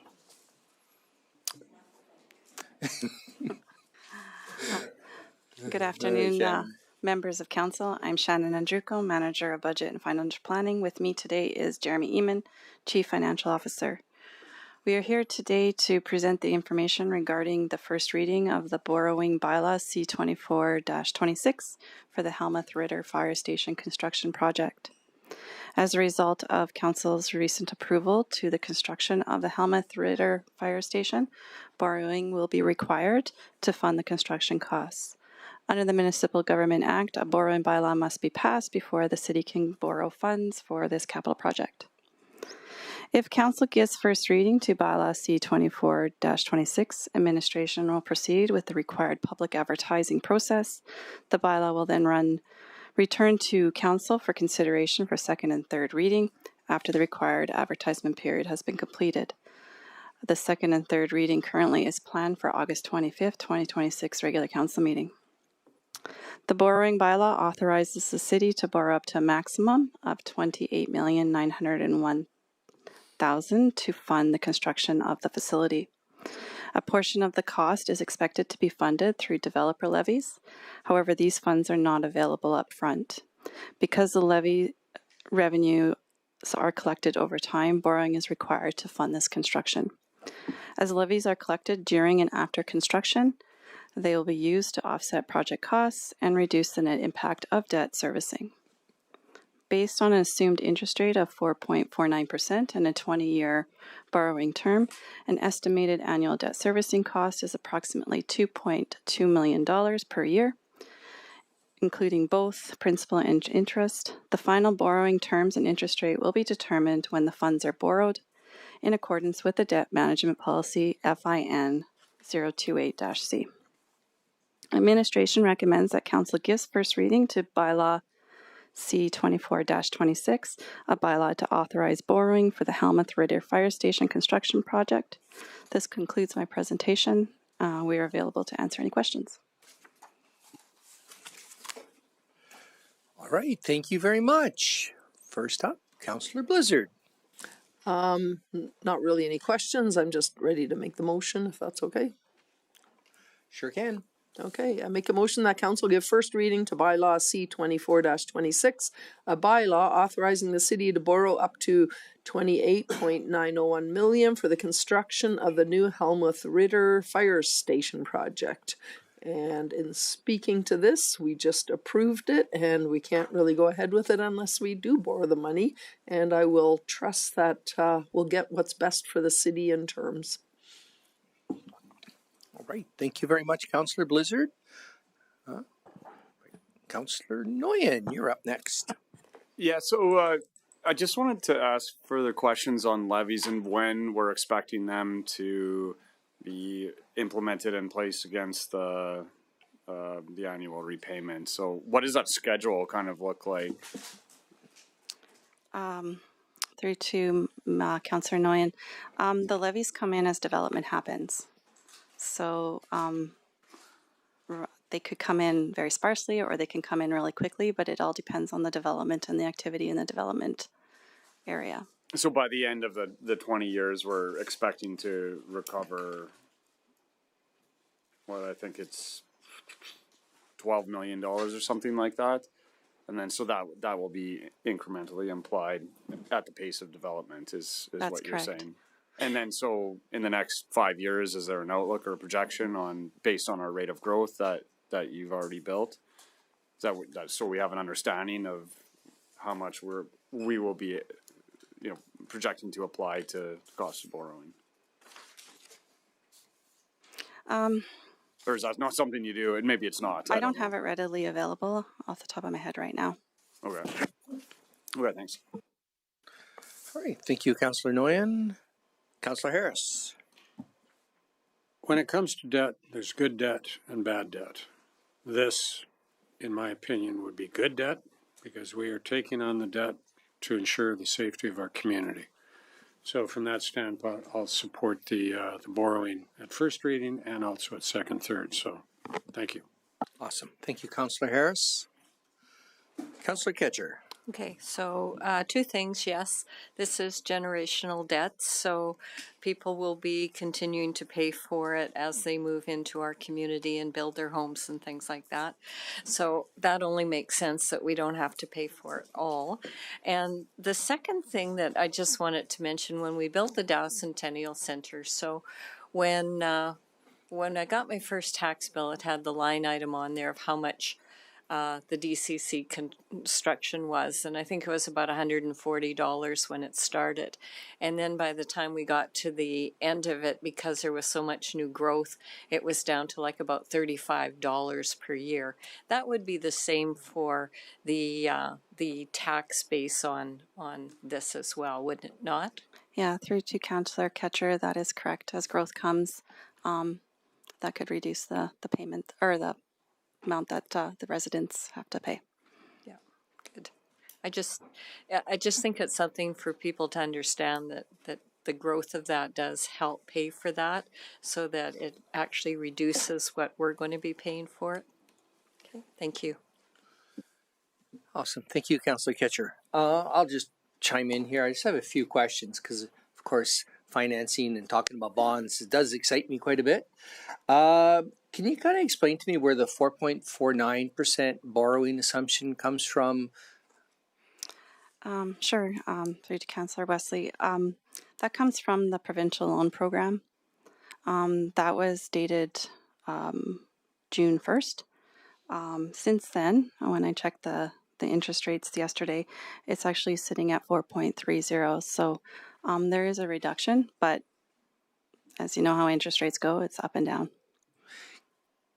Is any of that contingent, or does it impacted by the fact that we've also approved about $66 million plus for the new aquatic center? Does that impact in it? The reason why I'm asking is that earlier this year, Arrow Utilities did a bond issue for 4.17%. To the chair, the quick answer to that is no, it shouldn't. We are a municipality, and the interest rate that we're looking at right now, the 4.3, is loans to local authorities. So that would be a loan from the province to the city. And they do look at they look at the debt limits for sure in terms of how much the city has utilized. But again, we're sitting at the end of 2025 at 11%, so we're sitting in a very good position. We have not converted any of the construction debt on the aquatics to term debt as of yet. We will probably later this year, so that will impact our debt limits slightly. But in terms of the interest rate that we're offered, it shouldn't have an impact. Okay, thank you. I'm just curious, just from the financial part of my brain, the financial mechanics of us paying off this loan. Most of the time, most bonds that I'm acquainted with, you borrow the principal, you pay the principal at the end of the term of the bond.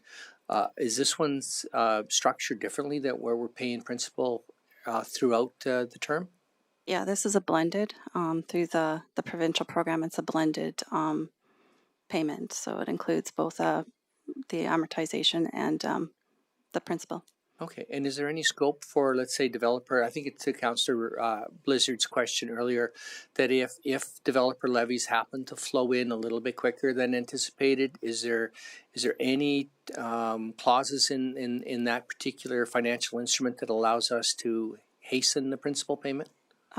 So through the provincial program, it's pretty limited.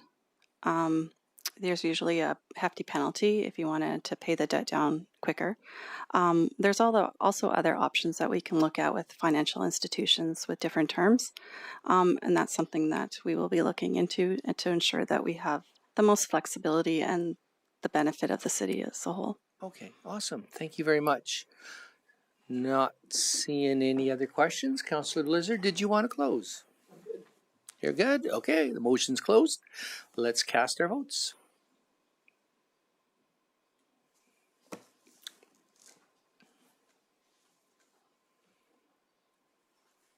All right, that is, first reading is carried 6-1.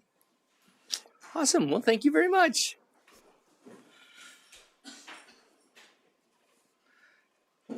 Next up, item 10.2, bylaw 13-26, first reading. Taryn and Shree, awesome. Back again, you just could not stay away.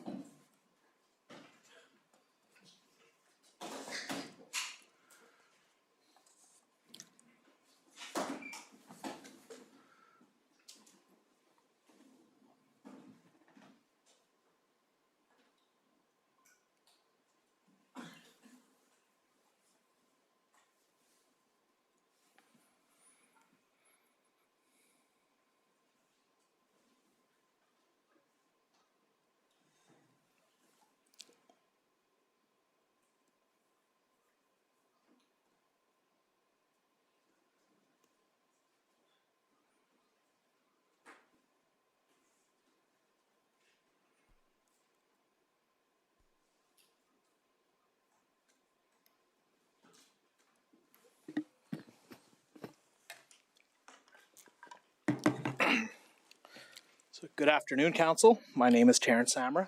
I'm a planner with the City's Planning and Development Department. Today I'm here to present a brief summary of Bylaw C13-26, an amendment to the Point of Pins Area Structure Plan, which includes the adoption of the Marigold Neighborhood Structure Plan, and an amendment to the Land Use Bylaw to introduce the East Marigold Special District and redistrict lands in Point of Pins. So I'll start with an outline of the presentation. I'll begin by giving a brief hierarchy overview about the planning documents we use and how those documents fit together, followed by the applications. We'll first discuss the Point of Pins Area Structure Plan, which includes the Marigold Neighborhood Structure Plan. After, we'll discuss the Land Use Bylaw, which introduces a new special district, followed by information about conformance and administration support. And last, we'll talk about the public hearing communication process. So this slide is a brief overview about the planning hierarchy. When it comes to planning, the Municipal Government Act establishes a framework, sets out hierarchy of planning documents, what those documents do, and how they should relate to each other. As you can see, it begins with the Municipal Development Plan, followed by Area Structure Plan and Area Redevelopment Plans, then Outline Plans and Neighborhood Structure Plans, the Land Use Bylaw, which includes redistricting applications, and at the bottom are development permits and subdivision applications. So the Municipal Development Plan is the highest level planning document that sets out high-level objectives, long-term vision of the city, and gives direction to land use, transportation, parks planning, economic development, and related matters. An Area Structure Plan is the next level of long-range planning, which focuses on an area within the city. Area structure plans may encompass multiple neighborhoods. An example of an area structure plan would be the Point of Pins Area Structure Plan. This planning document sets out high-level policies and identifies the general locations of residential, commercial, parks and open spaces, major transportation corridors, and infrastructure and servicing strategies. From area structure plans come outline plans and neighborhood structure plans, which focus on a smaller area limited to one neighborhood. An example would be the Marigold neighborhood, which is located within Point of Pins, and which will be discussed later in the presentation. This plan is more precise and provides details at the block level, such as local roads and lane locations, housing types, and parks and open space locations. Next is the Land Use Bylaw. Council regularly sees Land Use Bylaw amendments as redistricting, text amendments, and refreshes. The Land Use Bylaw and its regulations are approved by Council, and they establish rules for subdivision and development permitting. After the land is districted, it can then be subdivided into smaller parcels. And once the land is subdivided, development permits are issued for those buildings and how those buildings will be used. The Municipal Development Plan, Area Structure Plan, Neighborhood Structure Plan, Outline Plan, or amendments to those documents are approved by Council. So we'll start with our first application, which is Bylaw C13-26, an amendment to the Point of Pins Area Structure Plan, which includes the adoption of the Marigold Neighborhood Structure Plan. So to begin, in January of 2025, Council adopted the Point of Pins Area Structure Plan, which is the area highlighted in blue. This area structure plan covers approximately 150 hectares of land located south of West Park neighborhood, west of Highway 21, and east of the North Saskatchewan River. In October of 2025, Administration received an application to amend the Point of Pins Area Structure Plan, which will include the adoption of the Marigold Neighborhood Structure Plan. The Marigold Neighborhood Structure Plan focuses on a smaller area, which is outlined in black, and this covers approximately 82 hectares. This area includes, or the entire area structure plan area includes agricultural lands, portion of the Point of Pins Creek and surrounding riparian areas, formal gravel extraction site, an established country residential, which is Point of Pins Estates, and a tree stand to the northeast corner. So now we'll discuss the area structure plan concept plan. So Point of Pins is the area structure plan envisions Point of Pins area as a predominantly residential neighborhood within the city, designed to accommodate a growing population.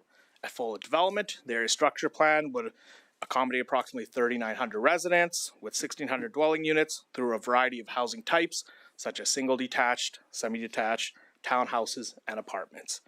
So first thing I want to bring attention to you is the orientation of the collector roads. The area structure plan is designed with one east-west collector road and two north-south collector roads. Roundabouts are to be utilized at the intersection of these collector roads to ensure traffic calming, safety, and efficient movement. So in accordance with the municipal development plan, higher density and community services are located along these major transportation routes, and these include street-oriented townhouses and higher density sites such as medium density sites. Commercial is also proposed along the highway with the potential for the site to include residential. There's also a neighborhood node at the intersection of the two collector roads in the center of the plan. The neighborhood node is accessed by multiple modes of transportation, and this area also includes a mixed-use residential and street-oriented development. Another thing to point out on the plan is the stormwater management facility, which is also located in the center of the plan. The existing wetland that is there will be incorporated, which aligns with a municipal development policy that encourages integrating established wetlands into stormwater management systems. Another key feature is the preservation of an existing tree stand in the northeast portion of the plan area through the dedication of municipal reserve. The municipal development plan, strategic plan, and urban forest protection plan provide direction and guidance to protecting and preserving existing green infrastructure. Last, I want to talk about is the distribution of parks and open spaces. Parks of various sizes are distributed throughout the plan area, including a future school site, which is strategically located at the south end of the plan to allow for further extension. The location of parks is consistent with the municipal development plan, as green spaces are located along active transportation networks and are to be developed with accessibility for all ages. A green space buffer is also included in the plan area to separate the existing Point of Pins Estate subdivision and the proposed development. This buffer is to be proposed to be 10 meters wide and will contain a fence and landscaping features. And this buffer is created through the dedication of municipal reserve. Other changes to the area structure plan that are primarily technical in nature consist of removing of unnecessary Highway 21 dedication to increase developable land, update the sanitary servicing and road network, adjust several land use areas to reflect those changes, and update the maps, statistics, and policy references accordingly. So as mentioned earlier, a neighborhood structure plan focuses on a smaller area, limited to one neighborhood. This plan is more precise as it begins to show details at the block level, such as local roads and lane location, housing, parks and open space locations, and development sequencing. Neighborhood structure plans are considered to be a chapter within an area structure plan, which means to adopt a neighborhood structure plan, in essence, you would just be amending its parent area structure plan document. So on the screen here I have is the concept plan for the neighborhood structure plan. The purpose of this plan is to provide a visual representation of the proposed land use patterns, including residential areas, commercial areas, parks, open spaces, and key infrastructure. The proposed neighborhood structure plan reflects the concept plan presented within the area structure plan, but provides greater detail on how those areas will interact with transportation, infrastructure, and more. As mentioned before, this area will accommodate approximately 3,900 residents with 1,600 dwelling units through a variety of housing types. Since the neighborhood structure follows a similar land use pattern that was discussed, it will be primarily a predominantly residential neighborhood. The neighborhood structure plan street design is based off a modified grid layout with various east, west, and north, south streets, which allow for well-connected neighborhood with short walkable block sizes. Also included in the plan are 2 enhanced local roads, which accommodate a multi-purpose trail and provide connectivity within the neighborhood. Another item to mention is the distribution of parks and open spaces, which follow a similar pattern as I mentioned in the area structure plan. Parks of various sizes are to contain active and passive recreation infrastructure to accommodate residents' needs of various age groups. So after the area structure plan and neighborhood structure plan, we'll move on to the land use bylaw amendment, which is bylaw C17-26, which will introduce the EM East Marigot Special District and redistrict lands in Marigot. So Arcadis, on behalf of Landrex, applied to amend the land use bylaw to introduce a new special district and redistrict lands within Marigot. The amendment proposes the introduction of a new special district called the East Marigot Special District, or EM for short. The applicant is proposing this special district in order to include a diverse housing options, which include conventional single-detached, semi-detached, and townhouses. Apartments are also included, and street-oriented townhouses. Approximately 9 hectares of land is to be rezoned to EM, which is seen in yellow. Furthermore, lands will be redistricted to C2 for highway commercial development, which is seen in pink. PR, Parks and Recreation District, for the tree stand and a neighborhood park, which is seen in purple. And to PU, Public Utility District, seen in blue, and this is to accommodate the stormwater management facility. This application proposes a special district where you limit the application of the district to a specific neighborhood and not to any other areas in the city. In this case, the EM's district, outlined in black, will only apply to the Marigot neighborhood. The EM district, as I mentioned, proposes a variety of housing types. So I've outlined them blue, which is your conventional single-detached, semi-detached, and townhouses. And these types of housing types are comparable to houses within the RC, NRRS, and SLDR districts. There's also street-oriented townhouses, which are designated as brown, and they are similar to the SLDR and NRRS districts. The characteristics that make these townhouses street-oriented are their position to the street, their reduced site width, additional building height, and they may only be located along a collector street. Lastly, if multifamily site with shared access is proposed along the highway, which is east of the street-oriented townhouses, and this area is designated in purple.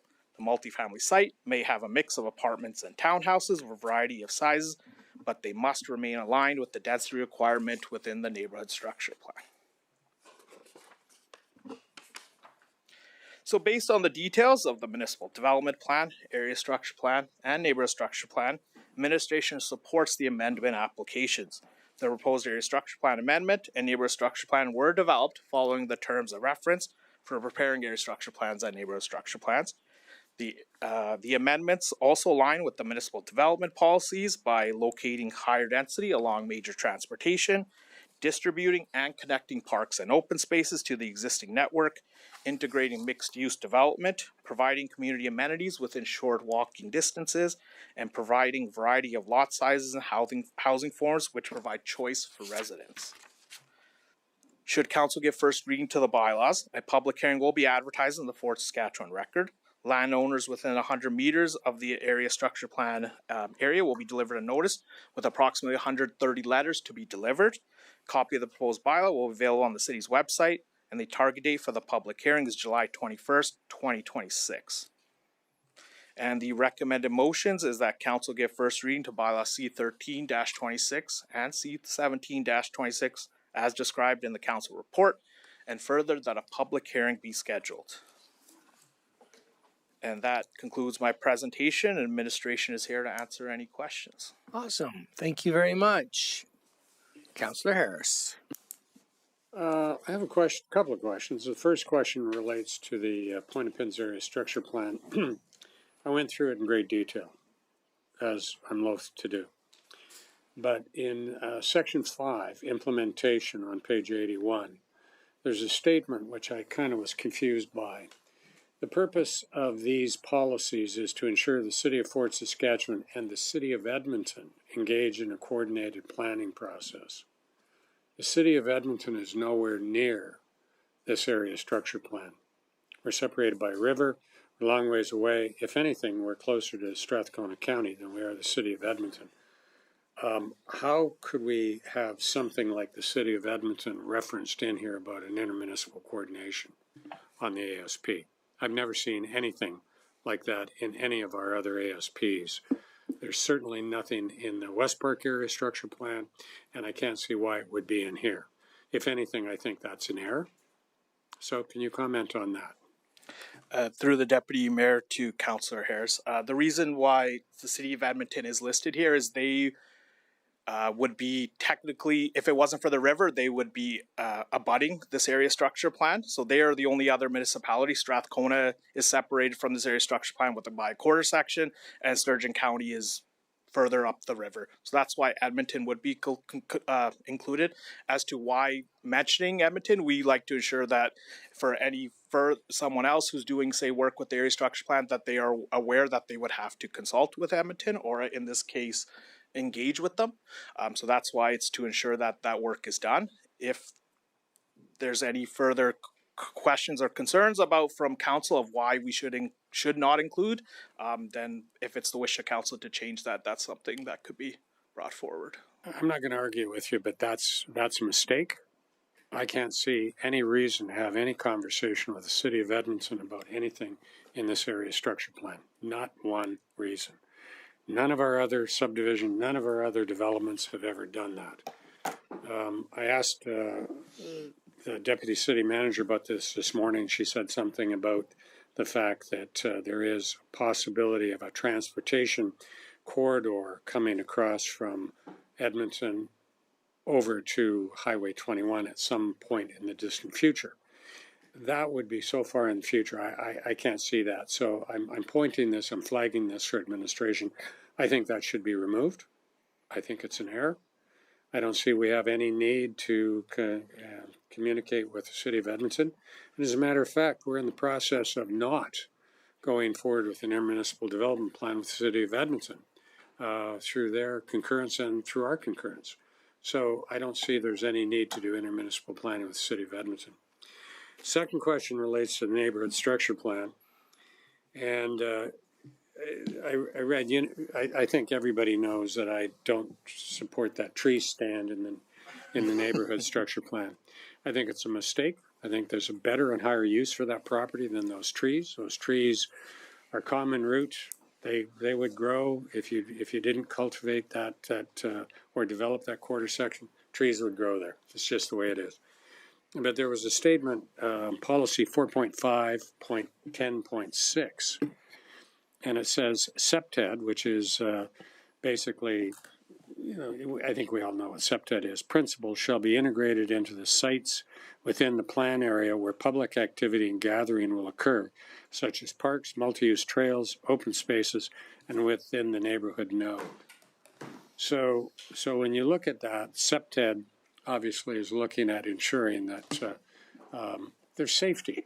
And when we develop a park or a trail or whatnot, we've analyzed to reduce the risk to people that are using that facility. So in this case, my question is, with that tree stand in there, is the developer going to be developing trails in there? How are people going to access that tree stand? And if they're not going to access it, what's the use in having it? Just a bunch of trees standing there? We've got trees in our community, and we're planting trees more. There's 14 new trees in the Point-of-Pen subdivision. So who's going to do that? Well, that's my question. I'm asking a question. My question is, who's going to undertake the SEPTED, and will the tree stand, if it stays in there, which I suspect it will they be undertaking the SEPTED, or do we have to do that? And how can we ensure that that is done? Through the Deputy Mayor to Councillor Harris. So when it comes to municipal reserve, there's a policy within the neighborhood structure plan that says municipal reserves are supposed to be developed with different, say, amenity types, or say some benches, pathways, walkways, ensuring access is correct, things like that. And that's within consultation with the city administration. So when the first subdivision stage would come forward, there would be a conversation between administration and the developer of how this this municipal reserve would be developed, and if there's a choice to build a path through it, or if not, if it's to build it on the peripheral, it would be administration ensuring that those SEPTED principles are followed. However, the work to be done would be through the developer as part of a development agreement. Well, I have to go on record that I oppose that because I'm afraid that it won't get done properly. Thank you. All right. Thank you, Councillor Harris. Councillor Ketcher. Okay, so I'm going to keep my question to the second one, to the Marigill.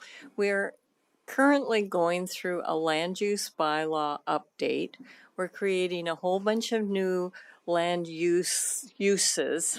So knowing that, why would we now bring a special district in once again? Like I'm just confused because, you know, we're trying to consolidate and make things more friendly in the land use bylaw, and then we have now a special use again. Through the Deputy Mayor to Councillor Ketcher. So the purpose of the special district is for the current land use bylaw. Just want to make sure everyone understands that. It's to ensure that development is occurring within Marigill and Marigill only. But when it comes to the new land use bylaw, as we are developing this new land use bylaw, some of the principles with the special district were kind of taken from what would be called the HND district, which is a holistic neighborhood district. That is a district for lands for our annexed or future urban area lands. If, for example, there are regulations within the special district that do not, or I won't say do not lie, but need to be incorporated within that HND district, will ensure that that occurs. Within that district itself, for the new land use bylaw, the HND one, what we do is we include what's called a regulating map, and that map would have been shown. I believe a portion of it would have been shown when I was referring to the different housing types. So what that map ensures is, if you are doing any development, that you'd have to follow this pattern. And that map from the special district would be incorporated within the new HND district. So that's how we would ensure that that transition is done smoothly. If there are regulations that are not within the HND district currently, but are within the special district, those would also be brought in and ensure they only apply to this specific Marigill area. So that's how we would ensure that there's that coordination between the two land use bylaws. So then when the land use bylaw comes forward, it'll be incorporated in there? Yes. Okay, that answers that. The second one on those major arterials or those major gray roads that you had on your map. Yeah, right there where you've got the circles. I think that goes out to the highway. Now, is that going to be, back to my thing again about right in, right outs, is that the intention to have lights? And I only ask that question because when the other ASP was asking for authorization, would it not have been better to know what the next ASP is to ensure there's a proper structuring of how many lights are going to be put along there? So how many lights, and then wouldn't it have been better to actually authorize that, and so we know what's going to happen? Through the Deputy Mayor to Councillor Ketcher, so I can explain the lights. What I'll use is I'll use the southern east-west collector road where it says Arterial A. This is just, if you can see my mouse, it's at the bottom right here. There will be a signalized at-grade intersection there along the highway, so that'll be a set of lights there. That will be when the when the neighborhood structure plan for the adjacent quarter section on the opposite side is being planned. It would have to follow this road network. Yes, that's all you've asked, right? Lights and coordination. So one set. Sorry? One set, not two. No, yes. Through the Councillor Ketcher, the east-west collector road just north of that where it says Street Aid, that is a right in, right out only. Okay. So here's the big question then. So what we've been hearing though with the Highway 21 widening, 1521 potential widening, and the need for underpasses. So would that be incorporated into there so that we don't have to do something in the future ourselves, even though I don't support them? I'll put that on the record. Through the Deputy Mayor, Councillor Ketcher, in within the neighborhood structure plan, I believe it would be our transportation map. It is designated that a future below grade, it would be pedestrian crossing would occur there. Just the future, or sorry, the design elements behind it are to be determined at a later date. But it is known that something would occur there. Through the chair to Councillor Ketcher, Mr. Sammer's correct. He didn't misspeak at all. That was perfect. One of the things there is we are identifying it as a potential future, so they'll build up to that point. It's not in a levy at this point. Depends on what happens. We're updating the transportation master plan and doing a functional planning study for that area for the highway. So we'll look at that point when it comes back. Okay. Okay. I'm fine. Thanks. Thank you, Councillor Ketcher. Off to Councillor Blizzard. I know I've mentioned this on other subdivision coming forward here. As these lots get tighter and tighter, and we talk about the cost of having new housing and goes across the whole city, what are we doing for snow? Because we do get sometimes snow, a couple of months, maybe 5 in a year. And it doesn't look to me like we have any place to put it. And hauling is awfully expensive. And I just don't ever understand why a winter city doesn't take that into account.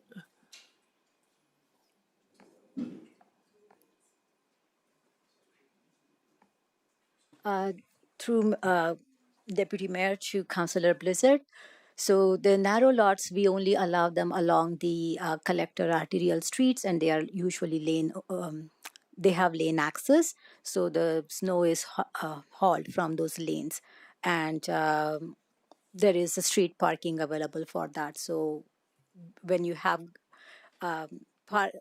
parking accesses off of street, then your street parking and the space to store the snow gets reduced, which doesn't happen with this narrower lots which are along collector and arterial streets, and they have lane access.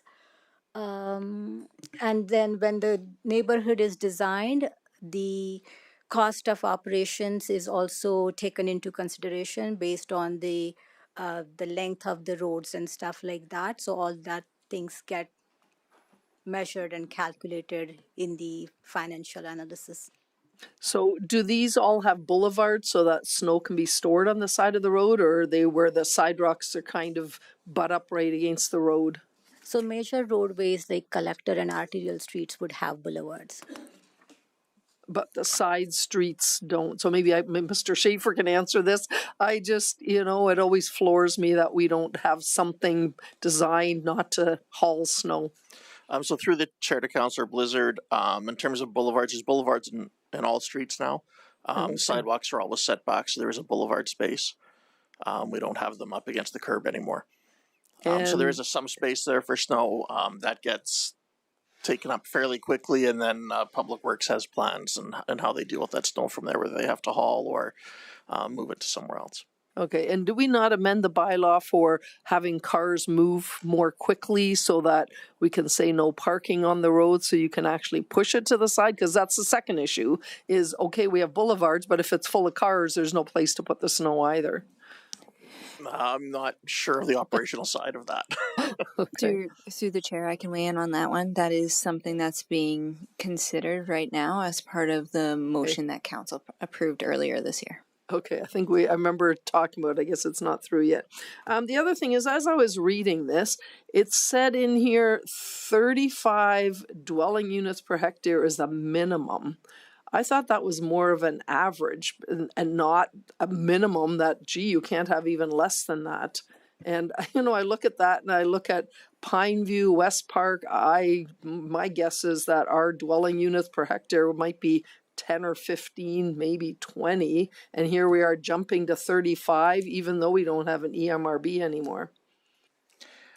Through the deputy mayor to Councillor Blizzard, so that 35 is for the entire area, the entire Marigold neighborhood. Within low density, there's actually within the statistics table, it gives a range. So, or sorry, not within the, I believe in the statistics table, but also a policy that says low density is to be 25 to 35. Okay. And then once you go towards your collector roads where you typically will see higher density, that's when the number would go up, but it would still be within a range. And that's mentioned within policies and in the stats table itself. Okay. And I guess one last thing tied in with that is, so, if I like my space, but I want a new house, I don't want to buy in Pineview or the older area of West Park that has larger, wouldn't we do one little corner that has maybe that options for the people that are looking for that? Like, I just feel like all subdivisions now have 0 lots where there's a little more space. They're all 30-foot wide by 100 deep at the most. And, there are people that do like a little more space and would like to, even if it costs more, have that option. And we're just not filling that need. Through the Deputy Mayor, Councillor Blizzard. So what I have here is from the district itself. It's the Appendix 2, which is where the housing types will be located. So what I'll actually bring attention to is this one single detached where it says 12 units. As you can see, it's almost the same length as the block is the same length as the semi-attached, which will include 18. So there is a variety within this neighborhood to have, say, larger lots, smaller lots, right? That is something that is planned for this, and that can be shown. As you can see, it says 12 units, right? So I guess it's the definition of large lot, and I'm not talking half-acre estate lots, but a little larger than most of these are now. Anyway, I'll leave it for now. I may have something else. Awesome. Thank you, Councillor Blizzard. Councillor Randhawa. Thank you very much for the presentation. I had a couple questions perhaps on that financial impact study. Would you be able to kind of give me the highlights of it, Mr. Samurai? Like, we're adding about 3,900 residents, about 10% of our city. Some of the things that stood out to me were like 7.9% of that development will be non-residential. Like, is that quite standard for us as we look at sustainability of the tax base going forward? And then the other part was the 3% average tax increase. Is that year over year that the rest of the city is going to pay to supplement this development, or how do I look at that? Maybe I'll take a stab at it through Deputy Mayor to Councillor Randhawa. That is correct. Like in this particular area structure plan, we have 7.9% of non-residential development. And at the public hearing, we'll also have the consultant to answer these specific questions because we are not the experts. That said, non-residential development also needs residential component to support it. Sure. So, it goes hand in hand. So at this density, at this many people living in the neighborhood and what's going on our highway, this is the commercial, what can be supported. That's what I think the applicant feels, and that's what's been proposed to the plan. You are right, it does have the impact, the tax implication of average 2.9 or 3% year after year for next 30 years. And it gradually goes down. So at the beginning, it's higher. That's yes. My understanding. And it gradually goes down. But the consultant will be there at the public hearing to answer more questions on it. Okay. And do we as a administration then also verify this financial impact study? Because to take a step back, the reason I ask that is if the rest of our city is going to be paying 3% more because we approved this development, we should be roughly double checking those numbers or sure of those numbers. Like, that's a pretty large impact, especially when I see it hitting 4 to 5% right around the next 5-10 years. Like, we just approved a fire hall as well. Like, that's a lot of. Through the Deputy Mayor again to Councillor Randhawa, as I said, we are not the experts. We look at the assumptions that the consultant has made, and we have seen similar reports before. So based on that, I think the methodology makes sense. I think that's what we look at, but we definitely are not the experts. Okay. If this was approved, do we have any idea of what our residential to non-residential will come down to in terms of a ratio, or could we have that for second and third reading? Yes, we can probably look into that information. And there was one point in the presentation around the amalgamation of highway dedication. Would you be able to tell me what that refers to?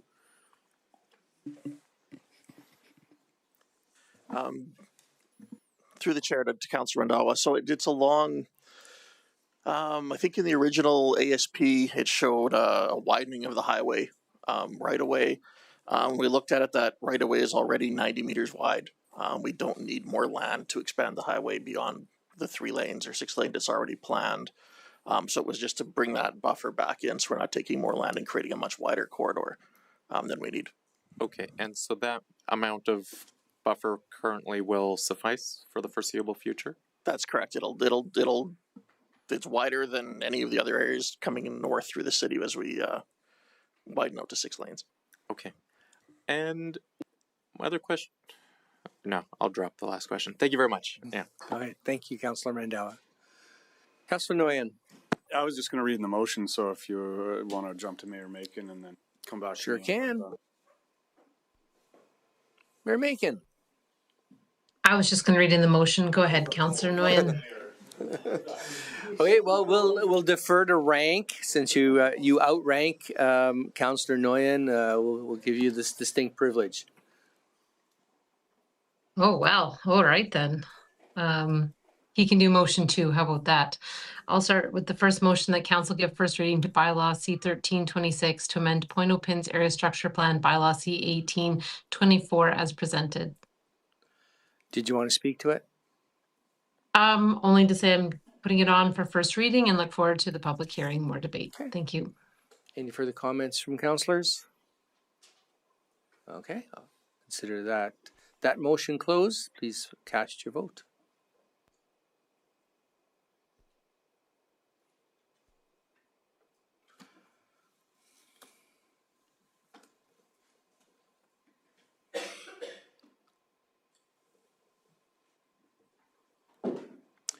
And that's carried 6-1.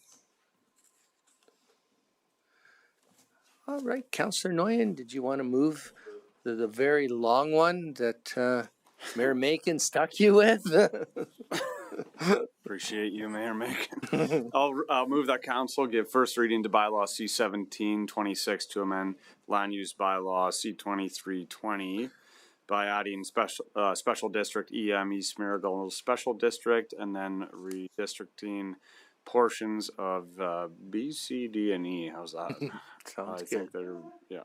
Is that, do you want me to read it all in? Yeah. Oh, thank you, Councilor Randhawa. Oh. All right. Okay. Did you want to speak to it?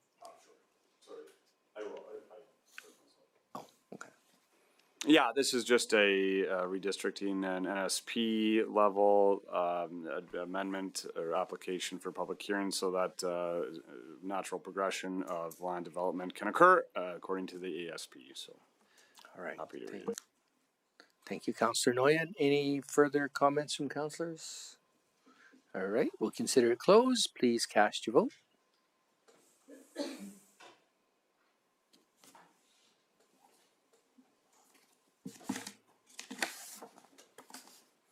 And that's carried 6-1. Okie dokie. Well, thank you.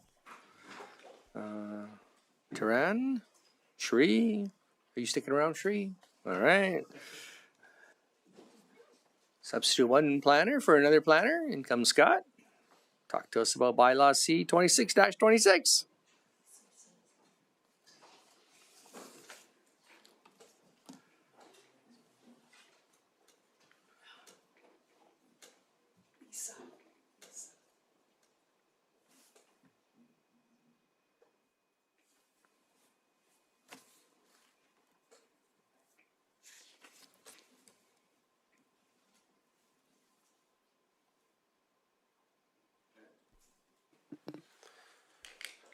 All right.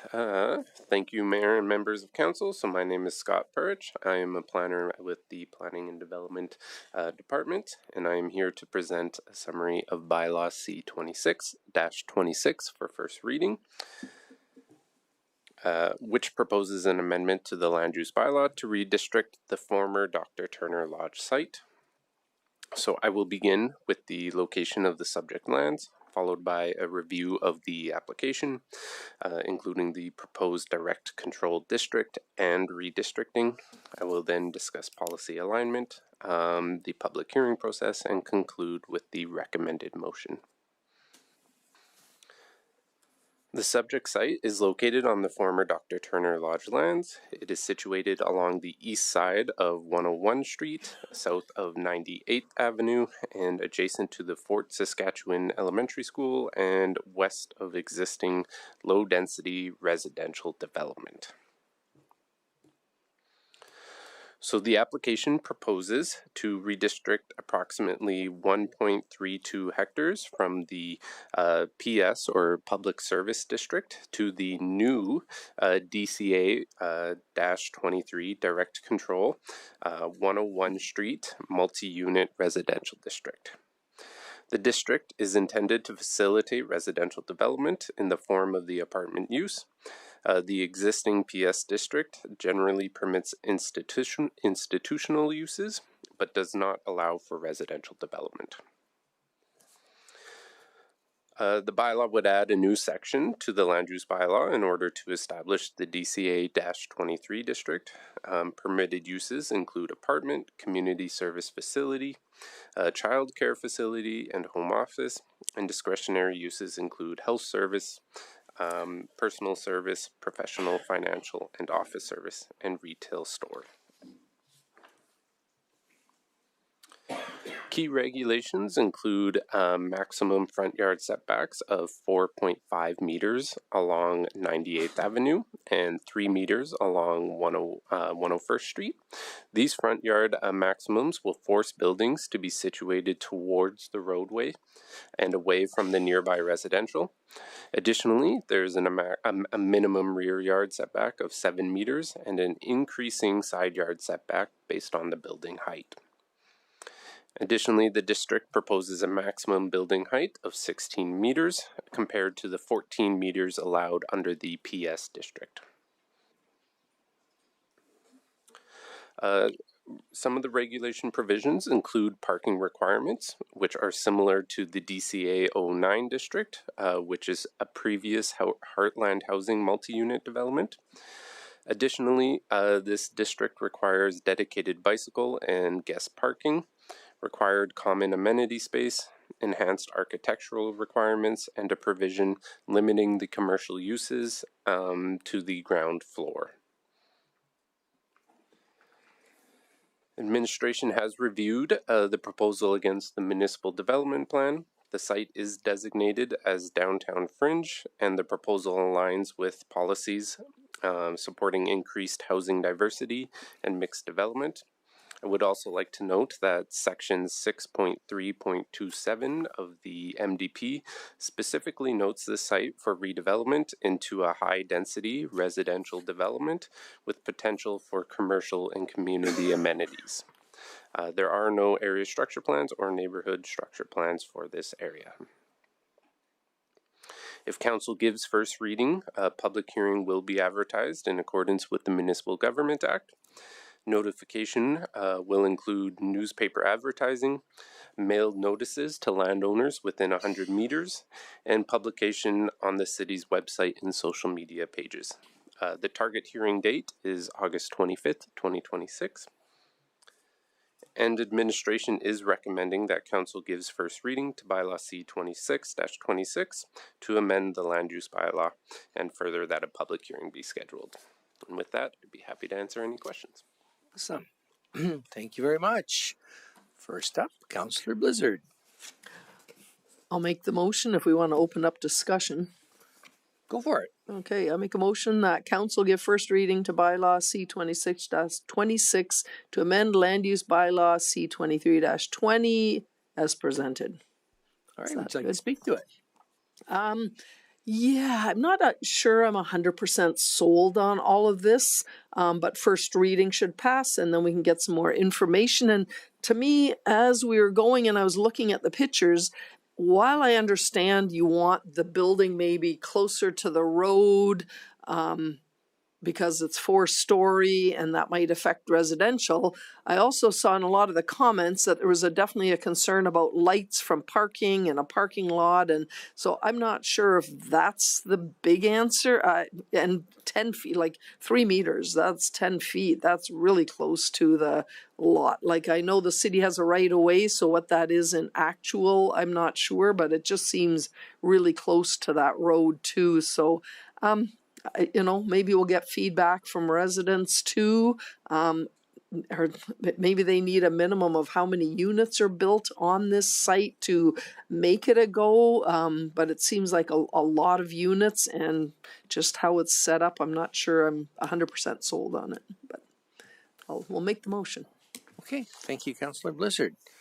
I'll just chime in with maybe a question or so. And when we think about our downtown development strategy, we just heard we'd really want to get more people downtown.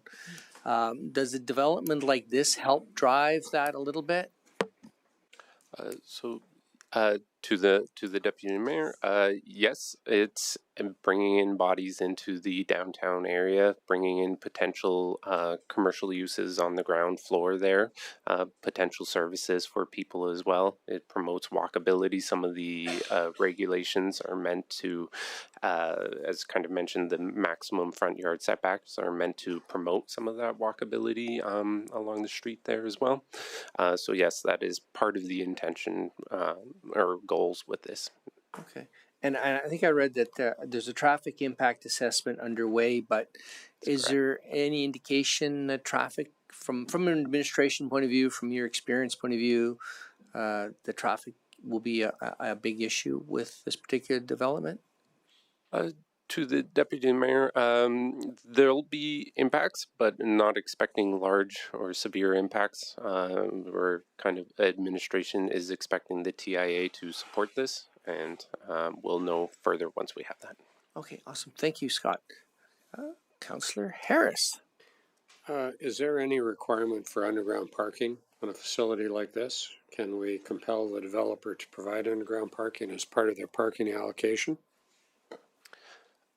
Through the deputy mayor to Councillor Harris, there is no requirement currently. They should be able to provide all of the required parking on the site.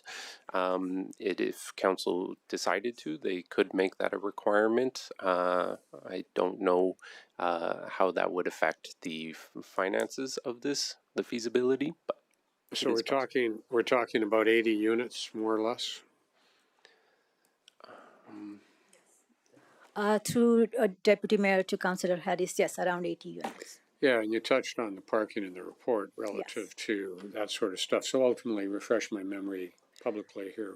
How many parking spaces would be required then? So districts actually describes or articulates what would be the parking requirements. The total number I don't have it at top of my head, but based on those rates, the requirements are calculated, which is similar to the previous Heartland project as well. Yeah. That parking, we haven't seen any issues with the parking on the other projects. So administration is of the opinion these parking rates would work for this kind of development. Yeah, and the only reason I asked that question is because the Muriel Abdurman Court was in an area with multifamily apartment developments across the street, Dr. Turner Lodge and whatnot, and obviously a main thoroughfare to the west. So there really wasn't that much of a problem with parking. Here we have a mature neighborhood, and obviously I think people have some concerns. So I only asked that question in preemptive, context relative to when we have the public hearing, and so obviously being cognizant of some of the concerns that are being raised by the neighbors in that area. So, thanks. All right. Thank you, Councillor Harris. Councillor Ketcher. That's me again. Thanks. Oh, thankfully, I'm not the only one. All right. Yeah, I'll support first reading on this. Going back to my first year on City Council, 2007 to 2010, I sat on the Dr. Lodge Foundation, and we actually tried to figure out how to put an apartment on there.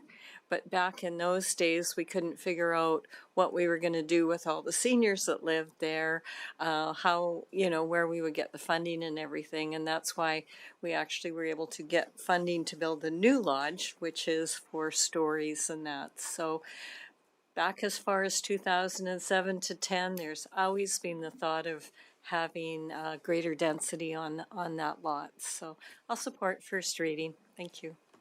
Okay, thank you. Councillor Randall, I noticed you popped in and popped off. Did you have a question? No, I'll support first reading as well. Okay. All right, Councillor Blizzard, did you want to say nothing on close? All right, I close the motion. Please cast your votes.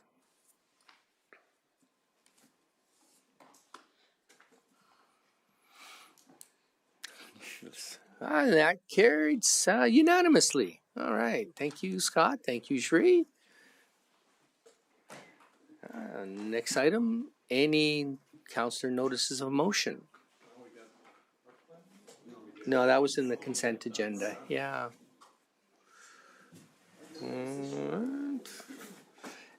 Any points of interest?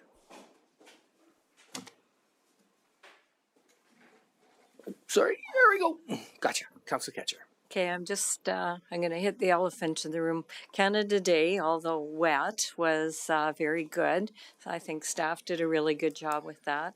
I think as we move forward, though, I'm going to throw it out there that at some point in time, the city's going to have a discussion about what's being thrown from floats or handed out, because as you get more and more people out on those streets, it's getting more and more dangerous. So I took the time to sit with my family, be an observer this year instead of being on the float, and it's quite different. So it's actually scary watching these kids run out there. So I'm just going to put that out there that I think at some point in time there's going to have to be a conversation about that. Thank you. Great. Thank you, Councillor Ketcher. Sorry. Councillor Harris. Just wanted to indicate, obviously, with the incredible rain we had over the last couple of months, I had occasion to ride my bike, now that I can ride my bike again, down along the West Park stormwater thing. And being involved in the approval of that and construction of that thing when I first came to the city, it was interesting to see that wetland finally reached the point where there's enough water coming into that wetland that ultimately discharged to the North Saskatchewan River. And in all the time that I've been watching that, that's only about the second, possibly third time that has ever happened. Normally, the water that comes off of the storm outfalls in West Park have ultimately just dissipated into the ground in that wetland area. And I think that was part of the design. But it was really interesting to see the fact that now that we're almost complete, the West Park, stormwater design, there aren't that many more lots to come on to see how that plan that was put in place back in the late 90s has ultimately come in. It's functioning very, very well. The only downside I understand is that that water discharging to the North Saskatchewan River was impacting the single track bicycle trail down below. And so I suggested to the city manager that the bicycle club should be now charged with fixing the erosion. So anyways, we'll see where that goes. Anyways, I thought that was interesting. So having been around when it was first designed and constructed, to see it today is really quite interesting. So the engineering has worked and the design was prudent. All right. Thank you very much, Councillor Harris. Councillor Randalla. I just want to say, as much as I always look forward to Councillor Wesley's This Day in History, I also look forward to Councillor Harris's This Week in Bike Rides. So it's a nice addition. I appreciate that. And with that segue, thank you very much, Councillor Randalla. So I just want to comment on the great attendance at Canada Day. My first parade I've actually been in, and it was an amazing experience, and it was a wonderful experience. Something else that used to be a wonderful experience is between 1900 and 1903, we used to have sports days that were well attended with football matches between Fort Saskatchewan and our arch rivals in Strathcona. In including such novelty events, this may be something to consider for future Canada Days. A chariot race, a greasy pig race, a tug of war, a greasy pole climb. Things to remember. Anyway, thank you very much. And I just want to say shout out to Legislative Services for being a wonderful support for me in my chairing my first council meeting. Can I take a notice of motion to go into closed? Oh, sorry. I'll make a motion to go in camera for the items under access to information. Awesome. Thank you, Councillor Ketcher. Take the motion. Please cast your ballots. Back.